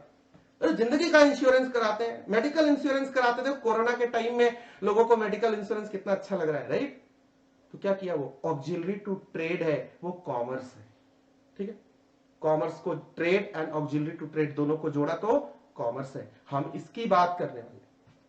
सो business and commercial in commerce से रिलेटेड मींस ट्रेड भी, और ट्रेड से रिलेटेड जो जितनी भी सर्विसेज हैं जो उसको सपोर्ट करती हैं, या ध्यान से सुनना, देखो इस पूरे कोर्स में आपको सुनना है, समझना है, एग्जांपल के साथ अपने आप को क्लियर करना है कि हाँ ये ट्रेड है, ये कॉमर्स है। ट्रेड और कॉमर्स में डिफरेंस है, ठीक है? Trade and auxiliary to trade मिलके कॉमर्स बनते हैं, और कॉमर्स एंड इंडस्ट्री मिलके बिजनेस की एक्टिविटीज को सपोर्ट करते हैं। मतलब वो बिजनेस एक्टिविटी कहलाती है, इकोनॉमिक एक्टिविटी कहलाती है, राइट? मतलब एक प्रोड्यूसर है, माल बनाता है, जब जेबीएल लिमिटेड ये माल बनाता है, इससे लेकर के एंड कंज्यूमर तक पहुंचाने में जितना कुछ होगा वो सारा का सारा कॉमर्स है। समझ में आ गई बात? इसको बनाया, दुकान पे लाए, बाइंग सेलिंग हुई, डिस्पैच किया, इंश्योर किया, पहुंचाया, पैसे आए, बैंकिंग सर्विसेज इस्तेमाल की, और तमाम तरह की सर्विसेज, सारी सर्विसेज जितनी भी इससे रिलेटेड हो सकती हैं उन सबको जोड़ा, या किसी आईटी कंपनी की मदद ली तो वो सबको जोड़ा, तो ये कॉमर्स हुआ, ठीक है? तो हम पढ़ने वाले कमर्शियल नॉलेज। अब एक वर्ड आया नॉलेज। अब आपसे पूछूंगा what do you mean by knowledge, तो उससे तुम्हें पहले बताना पड़ेगा what do you mean by data. Data क्या है? डेटा देखो ध्यान से, एक एग्जांपल है तुम्हारे सामने। क्या लिखा है यहां पे? ओम 4300, मनवर 2000, गोपाल 2500, अमिता 4000, ईशा 1900। अलग अलग नाम लिखे और कुछ उसके बगल में डिजिट्स एंड कैरेक्टर लिखे, डिजिट्स लिखे। और मैं कहता हूं भाई अपना दिमाग लगाओ, प्रोसेस करो, इंटेलिजेंट अपने दिमाग से ह्यूमन इंटेलिजेंस का इस्तेमाल करो और मुझे बताओ इसके क्या मतलब है। तुम बोलोगे सर अक्कड़ बक्कड़ बम्बे बो, नहीं 80-90 पूरे 100। कुछ समझ में नहीं आया, 100% समझ में नहीं आया क्या कहना चाहते हो। ये क्या है? रॉ फैक्ट्स एंड फिगर्स है। क्या है? फिर से बोलना, क्या बोला मैंने? रॉ फैक्ट्स एंड फिगर्स हैं, ऐसे फैक्ट्स एंड फिगर्स जिनको देख के कोई मीनिंग नहीं बनती। डेटा है, ठीक है? अभी मैंने बोला, मतलब मूक बधिर फिल्म कुछ भी एक्टिंग कर रहा हूं, क्या मतलब? जिसको समझ में आया उसके लिए मीनिंग है, जिसको नहीं समझ में आया उसके लिए कुछ भी नहीं है। एक्सप्रेशन है, बॉडी लैंग्वेज है, नहीं ऑडियो है, वीडियो है, मुझे कुछ समझ में नहीं आया क्या है। तमिल में लिखा हुआ है ऑडियो, ऑडियो तमिल में था, मैंने सुना, कुछ समझ में नहीं आया, कोई मीनिंग नहीं बनी मेरे लिए। तुम्हारे लिए एक डेटा है, ऑडियो है। एक वीडियो देखा तुमने, राइट? वो पूरी ब्लर थी, कुछ समझ में नहीं आ रहा क्या लिखा है, क्या चल रहा है, कौन बोल रहा है, किधर जा रहा है, कुछ नहीं समझ में आ रहा। तुम्हारा डेटा है, जब तक कोई मीनिंग। अच्छा वीडियो देखा तुमने लेकिन उसकी लैंग्वेज जापानीज में थी, तुम्हें फिर कुछ नहीं समझ में आया, ऑडियो वीडियो कुछ भी समझ में नहीं आया। तो ध्यान से सुनना, डेटा किसे कहते हैं? कुछ भी, डिजिट, कैरेक्टर, ऑडियो, वीडियो, कुछ भी जिसकी कोई मीनिंग ना हो, रॉ फैक्ट्स एंड फिगर्स को अपन क्या बोलते हैं? डेटा कहते हैं। Number, word, images, picture, audio, video. देखो फेसबुक पे तुमने अपनी फोटो खींची, चिपका दिया, कोई मतलब नहीं, पता ही नहीं किसका फोटो है, नहीं किसके फेसबुक पे किसका फोटो लगा है। जब तक तुमने एक्सप्लेन नहीं किया तब तक वो डेटा है। जब तुमने अपने ह्यूमन इंटेलिजेंस या कंप्यूटर का इस्तेमाल करके उस डेटा को प्रोसेस किया और कुछ ऐसा निकल के आया तुम्हारे सामने, देखो ध्यान से। अब यहां लिखा है name, salary. Om salary 4300, Om salary is 4300 rupee, right? Per month, RM per month, rupee per month. Isa salary 1900 rupee per month. मैंने इसको प्रोसेस किया, कहा यहां 5 इंप्लॉइज है, एवरेज सैलरी 29 है, टोटल सैलरी 14,700 बनती है। हाईएस्ट सैलरी यहां पे 4300 है एंड लोएस्ट सैलरी 1900 है, एवरेज सैलरी 2900 है। जब मैंने ये इंफॉर्मेशन प्रोसेस करके निकाल दी, अब ये मीनिंगफुल हो गया। अब इस टेबल का मतलब मुझे समझ में आ रहा है। जब ये डेटा को मैंने ह्यूमन इंटेलिजेंस, इंसानी दिमाग या कंप्यूटर की मदद से प्रोसेस किया और कुछ बन के आया, वो इंफॉर्मेशन है। सर नॉलेज तक तो आप अभी तक भी नहीं पहुंचे। What do you mean by knowledge? अब आप मुझे बताओ नॉलेज किसे कहते हैं, फिर मैं आगे बात करूंगा। डेटा समझ में आ गया, इंफॉर्मेशन समझ में आ गया, मीनिंगफुल है, ऑर्गेनाइज्ड है, अभी मुझे तुम्हें बताना था तो मैं तुम्हें पढ़ के बोल दिया, तुम्हें समझ में आ गया, मीनिंगफुल था। कम्युनिकेट हो सकता है, कम्युनिकेट किया ना मैंने, राइट। टीवी पे बैठ के मैडम कम्युनिकेट कर रही होती है ना, एंकर बता रही होती है आज कोरोना के मरीजों की संख्या इतनी हुई, राइट। सीए इंस्टीट्यूट ने रिजल्ट इश्यू कर दिया, इंफॉर्मेशन है। सीए इंस्टीट्यूट ने चैरिटी फंड में, पीएम केयर फंड में 3 करोड़ रुपए दिए, इंफॉर्मेशन है। नहीं तो ऐसे लिखा होता सीए इंस्टीट्यूट 3 करोड़, क्या मतलब, क्या किया 3 करोड़, क्या नहीं, कुछ समझ में नहीं आया, राइट। Data and information. आप ध्यान से सुनो, आपके पास बुक है, बुक का क्या करते हो आप, रीड करते हो, बुक पे आते हैं, खोलो बुक अपनी, राइट। अपनी बुक ओपन करो दोस्तों प्लीज, कोई सी भी बुक खोल लो, एक ही बात है, आईसीआई का खोल लो या मेरी बुक खोल लो जो मैंने तुम्हें दी है, इंट्रोडक्शन चैप्टर नंबर 1, चैप्टर 1 खोल लो, राइट। अभी क्या करना है, तुमने इसको पढ़ना है, तुमने इसको पढ़ा, ध्यान से सुनना। ये चारों लर्निंग आउटकम अभी हमने देखे और बहुत सारी बातें मैंने तुम्हें अभी तक बताई। अब मैं तुमसे एक सवाल पूछता हूं, बताओ role of a chartered accountant क्या है। क्या पूछा मैंने तुमसे एक क्वेश्चन पूछा, ऑब्वियसली वैसे नहीं पूछा जैसे कि ब्रह्म प्रश्न, यक्ष प्रश्न नहीं पूछा, सिंपल सा पूछा कि भैया ऐसा बताओ सीए का क्या रोल है। अभी आपको मैंने ये इंफॉर्मेशन शेयर की थी आपसे। अभी क्या है, आप फटाफट बताओगे सर वो कंसल्टेंट का काम करता है, टैक्स प्लानिंग करता है, ऑडिट एश्योरेंस का काम करता है, ऑर्गेनाइजेशन की कंसल्टेंसी देता है, उसको एडवाइजर का रोल प्ले करता है, नहीं बहुत सारे फंडिंग प्रोवाइड करता है, ऐसी चीजें आपने मुझे जानकारी दे दी। इसी तरह से इस बुक को जब हम पढ़ते हैं, अगर मैं पढ़ता हूं AFTER, क्या है, ए है, एक कैरेक्टर है, अल्फाबेट है, डेटा है। आफ्टर, इसका मीनिंग, क्या मीनिंग हुआ, कुछ भी नहीं बना अभी। लेकिन मैं ये सेंटेंस पढ़ता हूं, describe the domain of business and commercial knowledge, मतलब ये डिस्क्राइब करने वाला है बिजनेस एंड कमर्शियल नॉलेज का डोमेन, ऐसा कहता है। ये मेरी इंफॉर्मेशन है, ये सारी डेटा एंड इंफॉर्मेशन से मिलकर के ये हमारी बुक बन गई। क्या बन गई, फिर से बोलना, अब हमने बुक खोल ली है पहली बार, राइट। डेटा एंड इंफॉर्मेशन से मिलकर हमारे पास क्या बन गई, हमारी बुक बन गई। अब एग्जाम में क्या आते हैं, एमसीक्यूज, क्या आते हैं, क्वेश्चंस, एमसीक्यूज। एमसीक्यूज में हमने क्या करना होता है, जितनी इंफॉर्मेशन क्लास में तुमसे शेयर की हुई होती है, नॉलेज जितनी तुमने गेन की हुई थी, बोल दिया ना मैंने नॉलेज, जितना कुछ तुमने इस बुक को पढ़ा है, ये बुक अगर तुमने समझा नहीं और इस बुक से पूछे हुए क्वेश्चन का आंसर नहीं दे सकते, मतलब तुम्हारे पास नॉलेज नहीं है। तो क्या मतलब हुई नॉलेज का, मतलब जब हम इंफॉर्मेशन का इस्तेमाल, इंफॉर्मेशन को अपने एक्सपीरियंस से, अपने अंडरस्टैंडिंग से प्रोसेस करके किसी सवाल का जवाब देते हैं, इंटरप्रेट करके किसी सवाल का जवाब देते हैं, वो हमारी नॉलेज होती है। जैसे तुमसे पूछा कि बताओ सीए के क्या रोल है, तुमने उसका जवाब दिया, मींस तुम्हारे पास नॉलेज थी।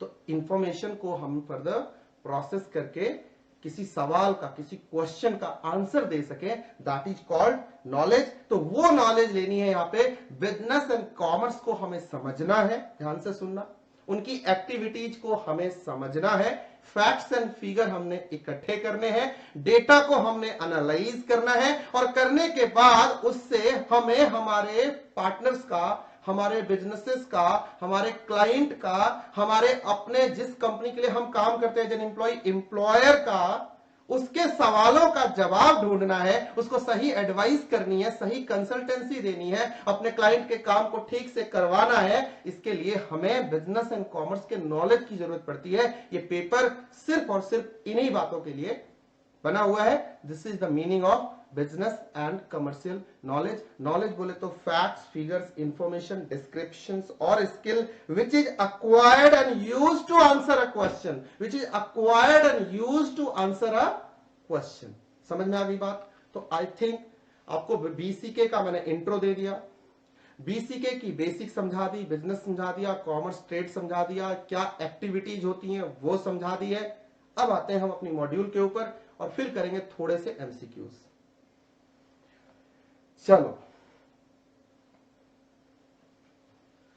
आप अपनी बुक निकाल लो, और मैंने कहा हर बुक को पढ़ने का एक तरीका होगा। इसके बगल में मार्जिन, नोट्स मार्जिन दी हुई है, यहां पे आपको छोटे छोटे नोट्स अपने नोटिंग करने, जो भी टॉपिक जिससे भी रिलेटेड होगा। अदरवाइज बहुत ज्यादा स्ट्रेस लेके कोई बुक कॉपी बनाने की कोई एक्स्ट्रा जरूरत नहीं है। आपने यहां पे अपना काम करते चलना है, आपका मॉड्यूल क्लियर होता जाएगा। आ जाओ। Humans engage themselves alternatively between work and life। क्या मैंने ये बात आपसे करी?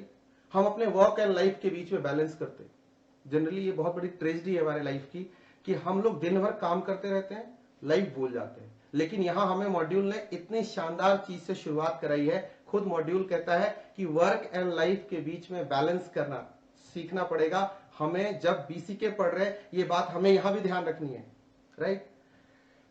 We work to earn income, obviously मतलब हम इनकम के लिए जो एक्टिविटी करते हैं वो कैसी एक्टिविटी होगी, इकोनॉमिक होगी या नॉन इकोनॉमिक होगी।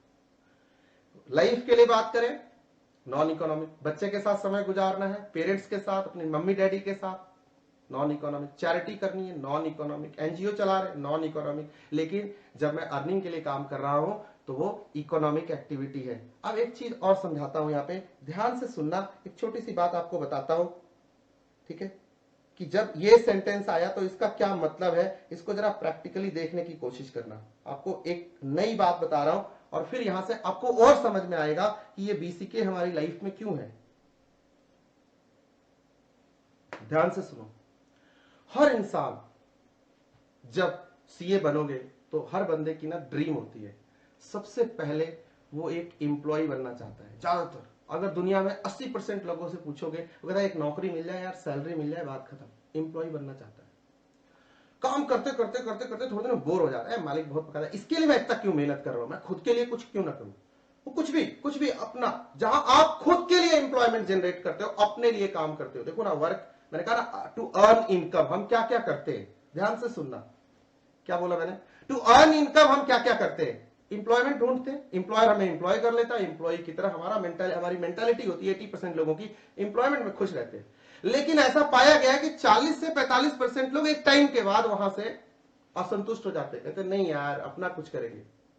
तो अपना कुछ करना का मतलब ये नहीं कि आप कोई बहुत बड़ा तीर मार रहे हो, बस इतना डिफरेंस हो गया कि अब आपके ऊपर कोई बॉस नहीं है, लेकिन आपको तो अपनी लिवलीहुड चलानी है। उसे हम कहते हैं सेल्फ एम्प्लॉयड। कोई भी हो सकता है, पप्पू पेंचर वाला भी हो सकता है, टिल्लू टिक्की वाला भी हो सकता है, ओम त्रिवेदी क्लासेस वाला भी हो सकता है, कोई भी हो सकता है, वो सेल्फ एम्प्लॉयड हो सकता है। जब कुछ लोग एम्प्लॉयमेंट एंड सेल्फ एम्प्लॉयमेंट के लेवल से, ये लिवलीहुड के दुनिया से जब थोड़े अलग निकलते हैं, उनकी सोच बड़ी होती है, वो बिजनेस एंड कमर्शियल नॉलेज अच्छा गेन कर लेते हैं, वो चार्टर्ड अकाउंटेंट बन जाते हैं, या वो इनोवेशन करने लगते हैं, रिस्क लेने की कैपेसिटी क्रिएट करते हैं, तब जाके वो बनते हैं एंटरप्रेन्योर, या जिसको मैं बोलूंगा बिजनेसमैन, हाई लेवल बिजनेसमैन। बहुत कम लोग एंटरप्रेन्योर बन पाते हैं, ठीक है। ये पेपर आपको इसलिए पढ़ाया जा रहा है कि आप एम्प्लॉयमेंट एंड सेल्फ एम्प्लॉयमेंट के लेवल से आगे निकल के लिवलीहुड अर्न करते हुए इकोनॉमिक एक्टिविटी का लेवल एंटरप्रेन्योर वाला तो कम से कम हो। इसीलिए आपको strategic management and EIS 2 paper inter में भी पढ़ाए जाएंगे और एससीएम एंड एसएफएम फाइनल में भी पढ़ाए जाएंगे, इसीलिए कि आपका जो बिहेवियरल पैटर्न हो वो एंटरप्रेन्योर हो। याद रखना, ये 40 नंबर का पेपर, एमसीक्यू का पेपर, ज्यादा आपकी ग्रूमिंग है और टेक्सचुअल पुश कम है। वो तो 40 नंबर के सवाल आएंगे, वो अपने 40 के 40 आएंगे, बट आपकी ग्रूमिंग के लिए ज्यादा तैयारी करने की है। इंडस्ट्री के हिसाब से आपको तैयार करने के लिए पेपर आपकी लाइफ में आया है, जो बहुत इजी है, इंटरेस्टिंग है और स्कोरिंग तो है ही। उसके बाद हम एंटरप्रेन्योर बनते हैं और एक लेवल आता है जब हम इन्वेस्टर बन जाते हैं, हम जैकमा बन जाते हैं, हम किशोर बियानी बन जाते हैं, हम रतन टाटा बन जाते हैं। अच्छा ये कंपनी अच्छा कर रही है, मेरे पास पैसे बहुत है, रिजर्व सरप्लस है, इसको बाय करते हैं, देखते हैं, इस इंडस्ट्री में आते हैं, पेट्रोकेमिकल, पेट्रोलियम में पैसा लगाते हैं, एनर्जी सेक्टर में पैसा लगाते हैं, इन्वेस्टर बन जाते हैं। ये 3-4 लेवल हैं, 4 बॉक्सेस है हमारी लाइफ के इनकम अर्निंग के एक्टिविटीज के। मैंने पहले ही कहा था, मैं तुम्हें जो भी पढ़ाऊंगा प्रैक्टिकली पढ़ाऊंगा, हर बात की मीनिंग होगी। अभी तुम्हें लगेगा कि मॉड्यूल तो एक ही पैराग्राफ किया सर अभी तक 1 घंटे में, लेकिन आगे चल के ये सारी बातें आपको बार बार जब आएंगी, आपकी क्लैरिटी अलग होगी। ओके, एम्प्लॉय 80% लोगों की मेंटालिटी एम्प्लॉय की होती है, 10% सेल्फ एम्प्लॉयमेंट, 7% ही एंटरप्रेन्योर बन जाते हैं और 3% लोग इन्वेस्टर होते हैं, ये एक रिसर्च कहता है।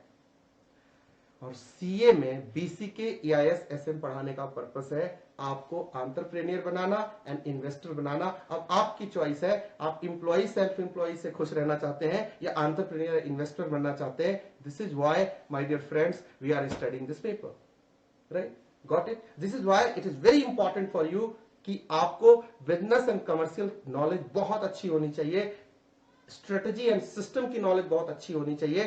तो ये बात है, इंटरप्रिटेशन है आपके इस लाइन की। We spend the income for sustenance of self and family. In the process, daily we engage in numerous transactions and exchange our income for buying various goods and services. Income का हम क्या करते हैं? Income से expenditure होता है, saving भी होती है, सब बातें होती हैं. Being social and socially aware, business is society's organ of growth. मैंने आपको बताया. We also live a family life and engage in social activity, charity and the like. मतलब आपको सिलेबस मेरे साथ पढ़ना है और क्लास में ही पढ़ना है. पहले मैं चीजों को जैसे एक्सप्लेन किया करूंगा, फिर मॉड्यूल पे आएंगे. यही पैटर्न हमने फॉलो करना है, हम सुखी रहेंगे. We also live a family life and engage in social activity, charity and the like. ये नॉन इकोनॉमिक एक्टिविटीज हैं. In this chapter we elaborate on human activities whilst focusing on business and domain of business and commercial knowledge. क्या मैंने आपको सारा समझाया? BCK का meaning समझा दिया, आपको क्लियर है? Done. In today's world, both earning of income as well as its spending has increasingly become dependent on the business and commerce. क्या business and commerce का difference आपको समझ में आया? क्या commerce and trade का difference तुम्हें समझ में आया? Clear है ना? हम सिलेबस ही पढ़ रहे थे ना, इधर उधर तो नहीं बातें कर रहे थे. ठीक है, ऐसे ही discussion, discourse, visualisation, industry, examples, और तब आएंगे यहाँ पे. फिर इससे कुछ भी पूछ लो यार, MCQ टिक सही ही जाएगा. राइट, 40 के 40. To begin with, let us view business and commerce as comparison as array of activities of the production, distribution, exchange, buying and selling, trade of goods and services. ठीक है? Okay. सारी activities मैंने आपको define की. Now, whether we work as employees or freelancers, employee or self-employed, right? अभी तुम्हें 4 boxes, हमने कहा ना इंसान की जिंदगी 4 बॉक्सेस में बटी हुई है. Employed, self employed, businessman, entrepreneur and investor. मैंने चौथी लिमिट भी बोली, चौथा लेवल भी बोला. राइट, देखो यहां पे अब क्या आ गई line. Now whether we work as employee और फ्रीलांसर मीन सेल्फ एम्प्लॉयड और as entrepreneur, our world of work is made of business organisations. हम इसमें से किसी भी बॉक्स में, इन्होंने 3 बताया, मैंने तुम्हें 4 बताया. इस बॉक्स, इस बॉक्स, इस बॉक्स मैं चौथा और बताया, इन्वेस्टर. कहीं भी हो, अल्टीमेटली हम बिजनेस ऑर्गेनाइजेशन, बिजनेस वर्ल्ड से जुड़ी हुई एक्टिविटी ही कर रहे हैं. ये बात हमें समझ में आती है. ये BCK का सब्जेक्ट मैटर है. राइट.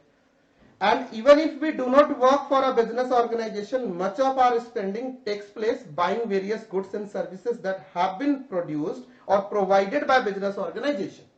ऑब्वियसली अगर हम कोई माल खरीदने भी जाते हैं, जरूरी नहीं कि हम हर चीज हम ही बना रहे हैं. अरे हम बिजनेसमैन हमेशा थोड़े ही होंगे.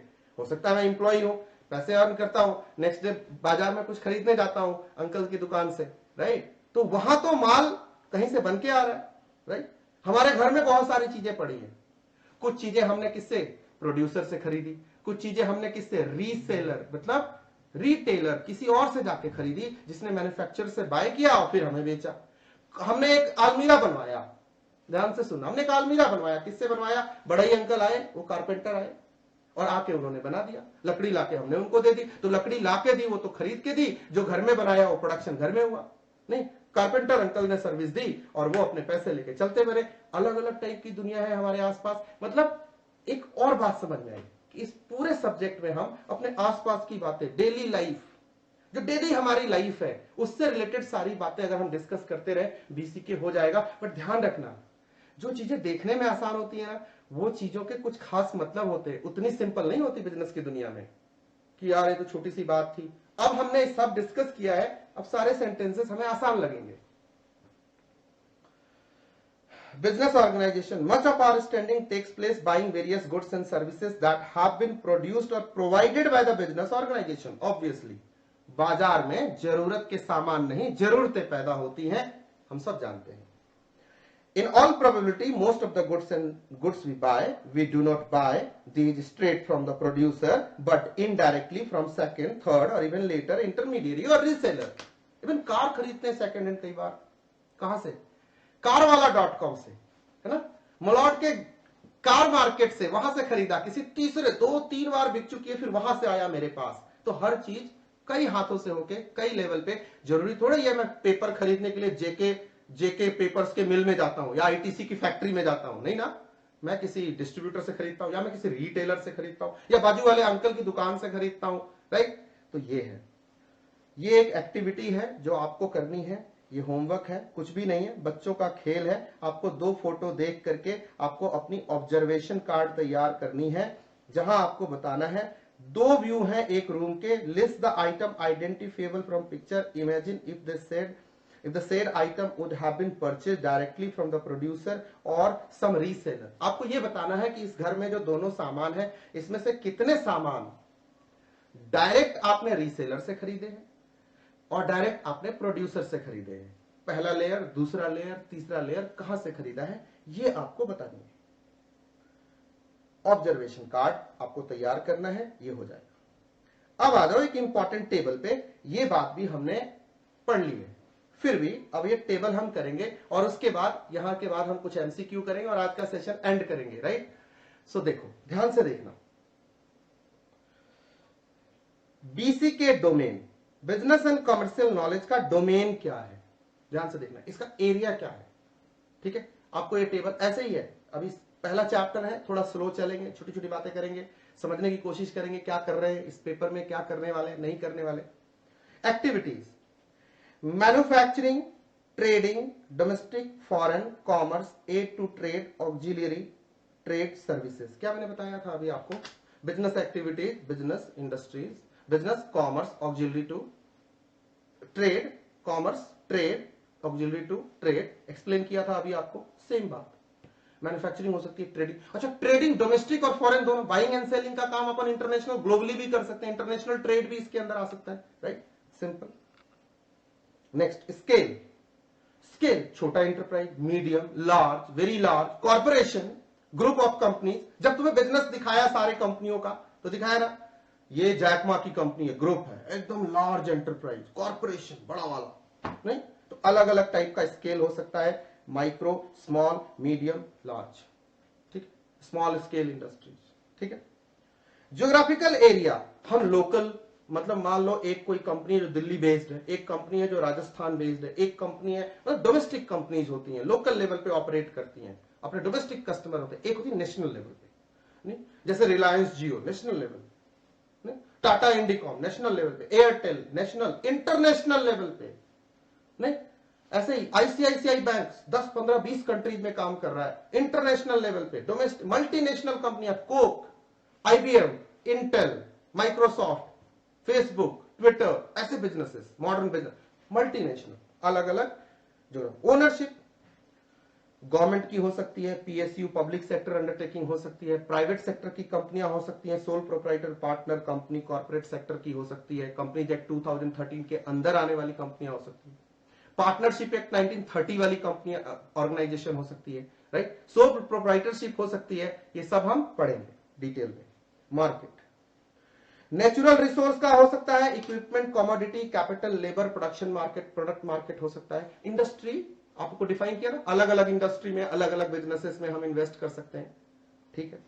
नेक्स्ट, स्टेक होल्डर कौन हो सकता है? कंपनी को चलाने वाला प्रोमोटर, एंटरप्रेन्योरशिप मतलब बिजनेसमैन जो एंटरप्राइज चलाता है, एंटरप्रेन्योर, नहीं, जैकमा हो सकता है। उसके बाद कोई कस्टमर हो सकता है, स्टेक होल्डर, इन्वेस्टर हो सकता है, business owner, director, shareholder, stakeholder, manager, employee, supplier, law regulator, policy maker, supporting staff, facilitating organisation, society at large.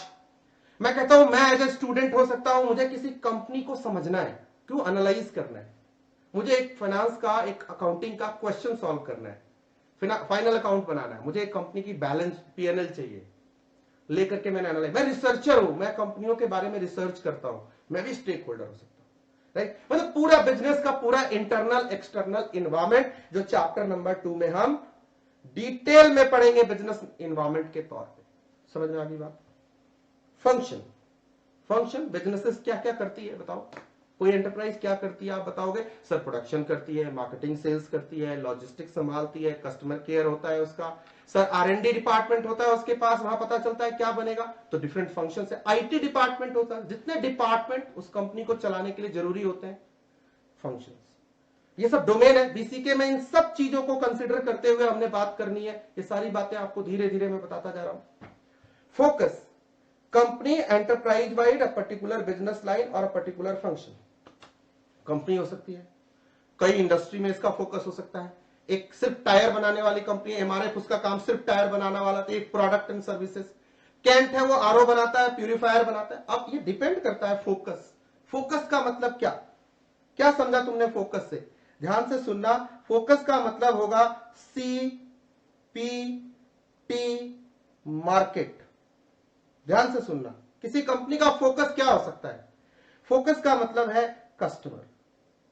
कौन से कस्टमर, किस सेगमेंट के लिए वो माल बनाती है। मान लो हुंडई गाड़ी बनाती है तो आप कहोगे sir micro, mini, sedan, luxury, इतने टाइप की गाड़ियां बनाती है हुंडई। नहीं, मिनी, माइक्रो, मतलब जैसे कि माइक्रो में ले लो तुम अपना i10, सेडान में ले लो तुम अपना एसेंट, वेरना, ऐसी गाड़ियां। और लग्जरी में फिर बनाती है सोनाटा, नहीं, क्रेटा, एसयूवी सेक्टर सेगमेंट में। तो कस्टमर, उसके हिसाब से होंगे हमारे प्रोडक्ट, फिर उसके हिसाब से होगी मेरी टेक्नोलॉजी। मान लो एप्पल ने तुम्हें आईफोन दिया, कैसी टेक्नोलॉजी? iOS 10 ऑपरेटिंग सिस्टम वाला, मोबाइल ऑपरेटिंग सिस्टम वाला मोबाइल बना के दिया उसने हमने, और आईफोन कहा उसे हमने। मार्केट, नेशनल, इंटरनेशनल, ये फोकस है। कंपनी डिसाइड करती है कि हमारा फोकस क्या होगा, किस सेगमेंट में अपन काम करने वाले, किधर जाने वाले, क्या कस्टमर, क्या प्रोडक्ट, क्या टेक्नोलॉजी, किस मार्केट में ऑपरेट करेंगे। ये कंपनी के, ये बिजनेस एंड कमर्शियल नॉलेज का फोकस है।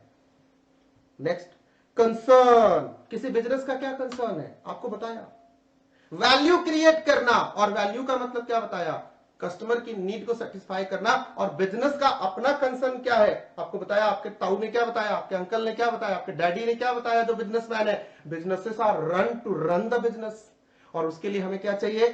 Survival, stability, profitability, efficiency, market share, चाहिए नहीं, वेल्थ, गुडविल, ब्रांड, ये सारी चीजें मुझे चाहिए, प्रॉफिट भी चाहिए।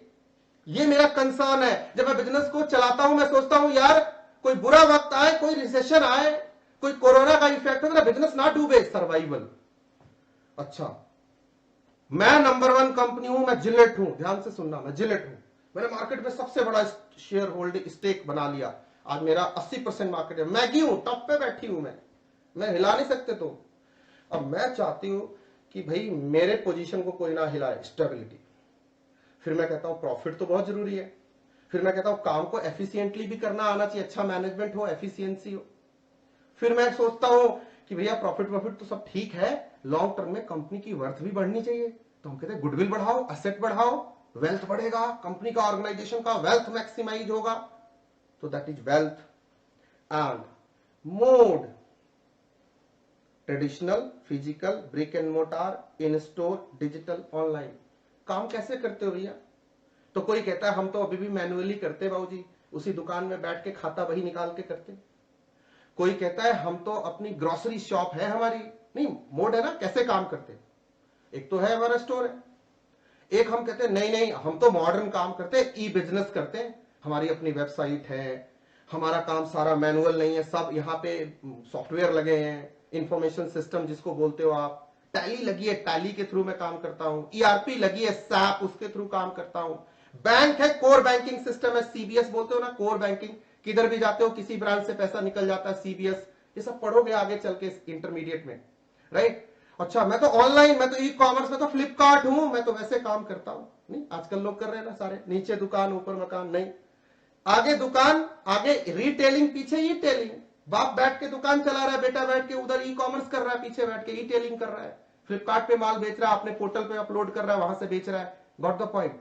ये है इस पेपर का बिजनेस एंड कमर्शियल नॉलेज में बिजनेस को करने के मोड। बेसिकली आपको बताया जा रहा है कि बिजनेस की एक्टिविटी क्या है, बिजनेस का स्केल क्या है, उसका ज्योग्राफिकल स्कोप क्या है, ओनरशिप क्या है, मार्केट क्या है, स्टेक होल्डर कौन है, उसके फंक्शंस क्या है, उसके कंसर्न क्या है, उसके मोड क्या है, अंडरलाइन डिसिप्लिन, किन किन चीजों से इसको लेना देना है। इकोनॉमिक्स से लेना देना है, बताओ ना, मैंने कहा ना कंप्लायंस तुम्हारी जिम्मेदारी है एज ए चार्टर्ड अकाउंटेंट किसी बिजनेस के लिए, बिजनेस को भी जरूरी है, इकोनॉमिक्स से लेना देना है, लॉ से लेना देना है, हर ऑर्गेनाइजेशन की अपनी फिलॉसफी होती है, उससे लेना देना है, साइकोलॉजी, कस्टमर वैल्यू क्रिएट हुई ना, ये माल हमने क्यों खरीदा, क्योंकि मैंने ऐसा सोचा, मेरी परसेप्शन, मेरा साइकोलॉजी, मेरा दिमाग कहता है कि ये माल 10,000 का है, 8,000 में दे रहा फ्लिपकार्ट, यूं बाय कर ले यार। साइकोलॉजी, इसीलिए कस्टमर का बिहेवियर, ऑर्गेनाइजेशन का बिहेवियर, हर चीज को इन्फ्लुएंस करती है साइकोलॉजी। ये भी पढ़ना होता है हमें समझना होता है एम्प्लॉय कैसे सोच रहा है, मालिक कैसे सोच रहा है, मार्केट कैसा बिहेव करेगी, अच्छा कस्टमर क्या सोचता होगा, कस्टमर की परसेप्शन क्या है, कौन सा प्रोडक्ट बनाओ जो कस्टमर को भा जाएगा, उसको पसंद आ जाएगा। नहीं, कस्टमर सेंट्रिक मार्केट है ना आजकल। And the last is sociology, सामाजिक विज्ञान। बोले तो business is society's organ of growth, यहीं से शुरू किया, यहीं पे खत्म कर रहा हूं, राइट। आज की सभा में बस मॉड्यूल का इतना, अंडरस्टैंडिंग इतनी। आज हमने क्या क्या किया बच्चे जरा फटाफट एक बार मेरे साथ रिकैप करेंगे और फिर करेंगे कुछ एमसीक्यू और फिर चलेंगे हम घर, राइट। फिर हम करेंगे छुट्टी आज की, सॉरी।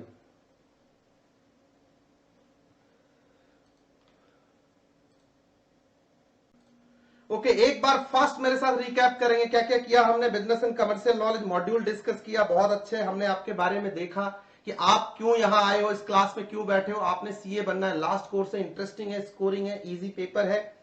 हम सब सीए बन के क्या करने वाले हैं, तो बहुत ऑब्वियस सी बात है, बीसीके की नॉलेज को अप्लाई करने वाले। किधर अप्लाई करने वाले, इन कंपनीज में, चाहे आईटीसी हो, नेस्ले हो, कोई भी बड़ी कंपनी हो, जैसे चार्टर्ड अकाउंटेंट। हमारा रोल है यहाँ पे, ओएनजीसी हो या कोई भी एशियन पेंट्स हो। और रोल क्या है हमारा, role of a chartered accountant क्या है, ऑब्वियसली कंसल्टेंसी देना, फंडिंग, अकाउंटिंग एंड कंप्लायंस की बात, auditing and assurance, tax planning, transfer pricing, ये सब हम रोल प्ले करने वाले इंडस्ट्री में। इसलिए पेपर हम पढ़ रहे हैं, और खासकर इसलिए भी पढ़ रहे हैं कि day to day business activities, different newspaper, magazine को पढ़ने का, उससे नॉलेज को, बिजनेस कोशिएंट को बढ़ाने का, क्या बढ़ाने का, अपना BQ, business and commercial knowledge quotient increase करने के लिए हमें बहुत सारे पेपर्स, न्यूज मैगजीन, इनको इंटरप्रेट करना आना चाहिए, सो दैट कि हम बता पाए बिजनेस को सही सॉल्यूशन सही टाइम पे।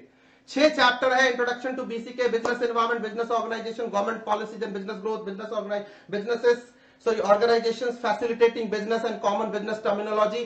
बहुत इंटरेस्टिंग होगा। हमने मॉड्यूल के साथ साथ अपनी अंडरस्टैंडिंग ज्यादा डेवलप करनी है, ये हमने आउटलाइन किया। ये 5 हमारे लर्निंग ऑब्जेक्टिव थे, एंड बेसिस पे we try to define what is BCK. Business 4 तरह के लोग होते हैं, employee, self employed, entrepreneur, investor. Depends कि हमें क्या बनना है। हमारा फोकस होगा एंटरप्रेन्योर और इन्वेस्टर बनने के ऊपर। एट द सेम टाइम मैंने आपको समझाया बिजनेस क्या है, डोमिनोज के एग्जांपल से बिजनेस क्या है। तो फिर से आप मेरे साथ बोलेंगे, बोल के करेंगे, business is an economic activity to satisfy the needs of the customer और सोसाइटी। इसीलिए बोला सोशल साइंस इसका डोमेन है, साइकोलॉजी इसका डोमेन है, क्योंकि कस्टमर की साइकोलॉजी को इन्फ्लुएंस करता है कौन, बिजनेस। और हमें समझना है बिजनेसेस के डिफरेंट एग्जांपल्स हमने किए, एंटरप्रेन्योर्स को देखा, एंटरप्राइजेज के बारे में बात करी, स्मॉल मीडियम लार्ज एंटरप्राइजेज हो सकते हैं, इसीलिए ये सब डिस्कस किया था। आपको सारी बात, अलग अलग टाइप की इंडस्ट्री होती है, अलग अलग इंडस्ट्री में अलग अलग टाइप के बिजनेसमैन होते हैं, एंटरप्रेन्योर्स होते हैं, और इन सब की नॉलेज गेन करने के लिए हम पढ़ रहे हैं BCK, business and commercial knowledge. तो ये सारा रेंज होगा हमारा जिसको अपन डिस्कस करने वाले। बिजनेस की activity commerce and industry 2 part में होती है, trade and auxiliary to trade को मिलाया तो कॉमर्स बना।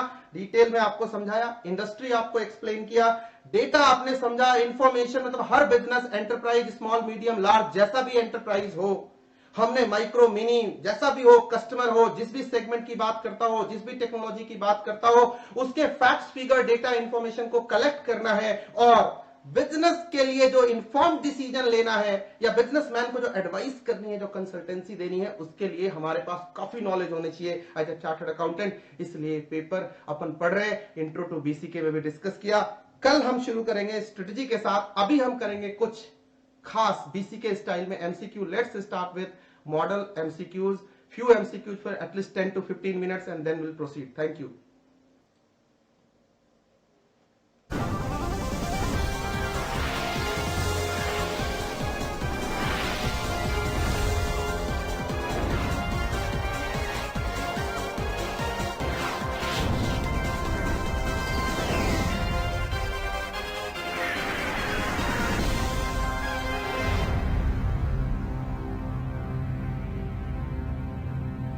Hello friends, welcome to KBCA, कौन बनेगा चार्टर्ड अकाउंटेंट। इसके थ्रू हम करने वाले हैं फ्रेंड्स अपने MCQs।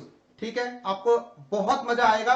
इसके रूल बता देता हूं। मैं आपके सामने कुछ रखूंगा इस तरह से MCQs, जो आपके सामने एक एक करके स्क्रीन के ऊपर आएंगे, ठीक KBC की तरह। ये मैंने आज से 2 साल पहले इसको इवॉल्व किया था, और तब से मैं सारे MCQs ऐसे ही कराता हूं अपने बच्चों को, चाहे वो CA इंटरमीडिएट में या SSM में हो या यहाँ BCK में हो।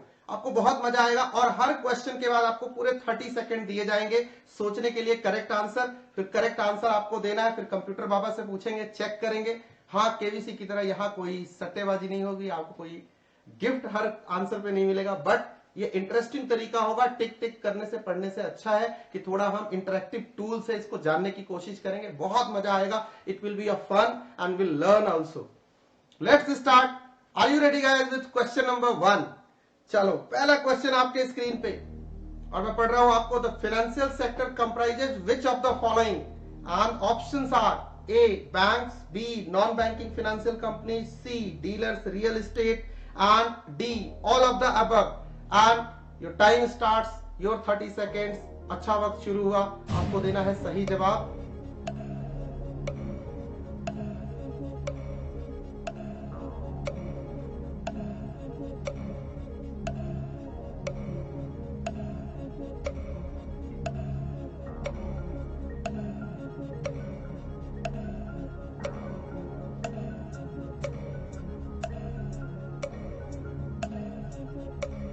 Five, 4, 3, 2, 1। Your time is over. चलो फटाफट जवाब दो। कौन सा जवाब, ए सही है या बी सही है, या कुछ लोग डी के साथ जाना चाहेंगे? Let's check. कंप्यूटर बाबा से पूछते हैं which is the correct answer. So friends, आप सब सही होंगे। Bank is the correct answer. Financial sector में जो कंप्राइज होता है वो बैंक है। Bank comprises in financial sector. So that's cool, आपका सही जवाब। Let's take the another question and the question on your screen. Mister Aditya Puri, देखो मैं क्वेश्चंस ऐसे ही कराऊंगा, क्रिएटिव क्वेश्चंस कराऊंगा, बहुत सारे मैंने खुद से बनाए। The CEO of HDFC bank limited is planning to open a new subsidiary of the bank for expanding its insurance and risk covering business activities. Insurance and risk trade है कि कॉमर्स है? ऑक्सिलरी टू ट्रेड है। Commerce की activity पूरी हो रही है क्या? Okay, banking. Which of the following objective of a business should have more focus during the beginning stage of the subsidiary business? मैंने आपको पढ़ाया है कि बिजनेस के ऑब्जेक्टिव्स क्या है, गोल्स क्या है, क्या करना चाहता है वो, सर्वाइवल, स्टेबिलिटी, आपको सब पढ़ाया, ग्रोथ, प्रॉफिट मैक्सिमाइजेशन, सारी बातें आपको बताई। वहां से क्वेश्चन बनाया है कि क्या उनमें से क्या जरूरत होगी, कब। पंचिंग लाइन है इस सवाल का कि business should have focus during the beginning stage of the subsidiary business. Options are, my dear friends, profitability, survival, growth and D is efficiency। आपको बहुत सोच के जवाब देना है। पूरे 30 सेकंड आपके होंगे और आपका अच्छा वक्त शुरू हुआ। सोचो और ठीक से जवाब दो प्लीज।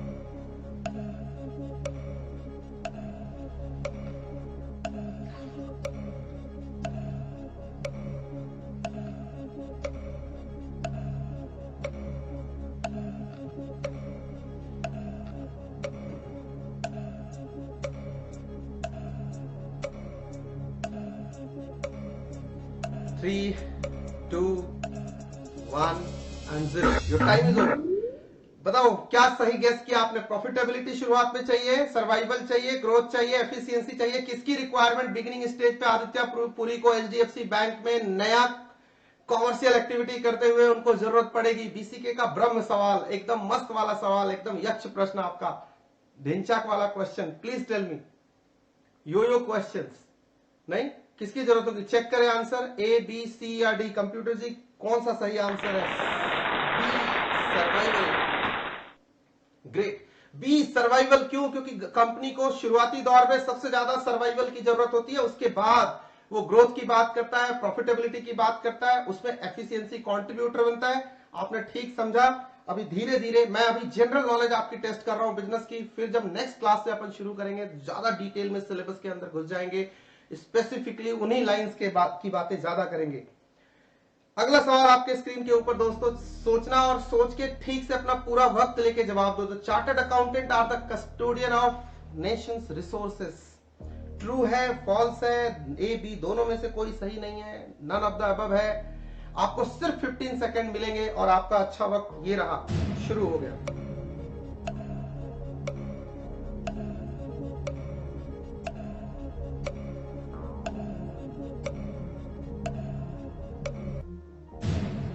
मैं घड़ी की सुई को शांत कर देता हूं और आपसे आंसर जानना चाहता हूं, क्या चार्टर्ड अकाउंटेंट नेशन के रिसोर्सेज का कस्टोडियन है? अगर ऐसा है तो मोदी जी ने सीए फाउंडेशन डे पे कहा था, आपके देश के प्रधानमंत्री ने, कि सीए के कलम की ताकत एक पीएम के कलम की ताकत से भी ज्यादा होती है। So let's check the answer. बहुत आसान सवाल था। यस, ट्रू है। A is the correct answer. So all of you were correct. Let's move to the next question. फटाफट करेंगे ऐसे ही क्वेश्चन, कम टाइम में ज्यादा क्वेश्चन कवर करेंगे, इंटरेस्टिंगली करेंगे, right. Dash gains more prominence during the initial stage of establishment of the enterprise and during general economic adversity। ध्यान से सुनना, जब कोई इकोनॉमिक रिसेशनरी टाइम हो, बुरा वक्त हो, अभी जैसा चल रहा है ऐसा हो, तो उस टाइम में किसकी सबसे ज्यादा जरूरत पड़ती है किसी भी ऑर्गेनाइजेशन को? ए प्रॉफिटेबिलिटी, ग्रोथ, एफिशिएंसी, सर्वाइवल। किसकी सबसे ज्यादा जरूरत है इन चारों में से? आपको सोच के जवाब देना है। पूरे 30 सेकेंड आपके होंगे। ये रहा आपका अच्छा वक्त। Think carefully and answer carefully.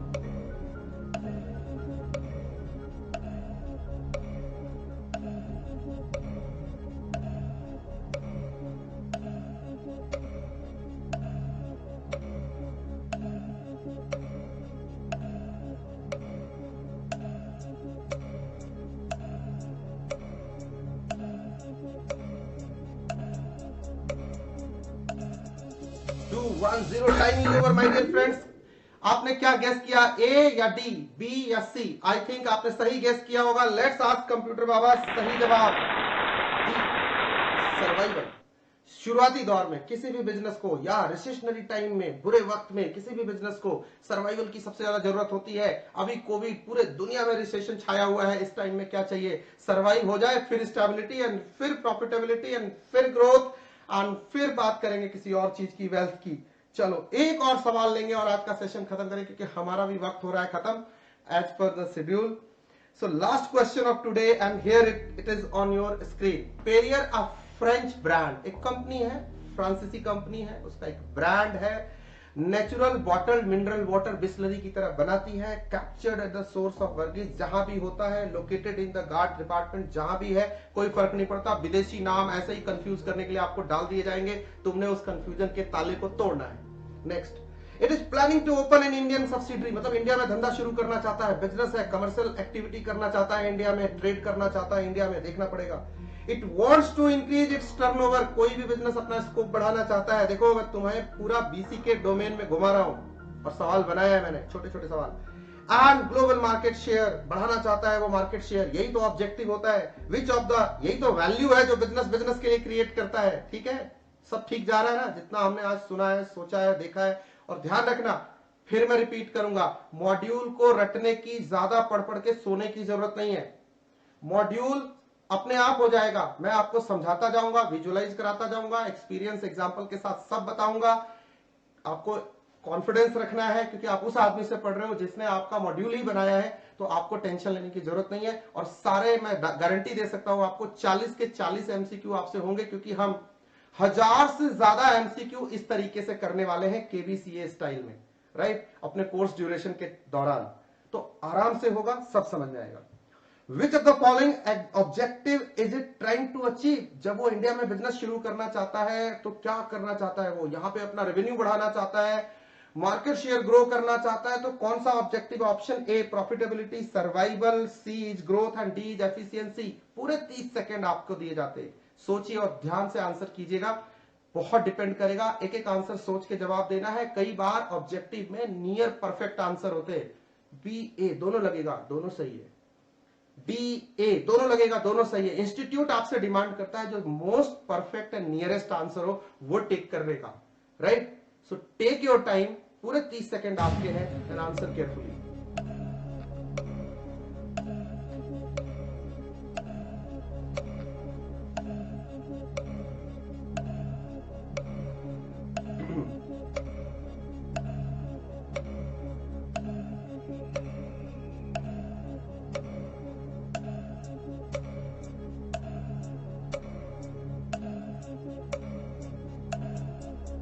Three, 2, 1, 0 over.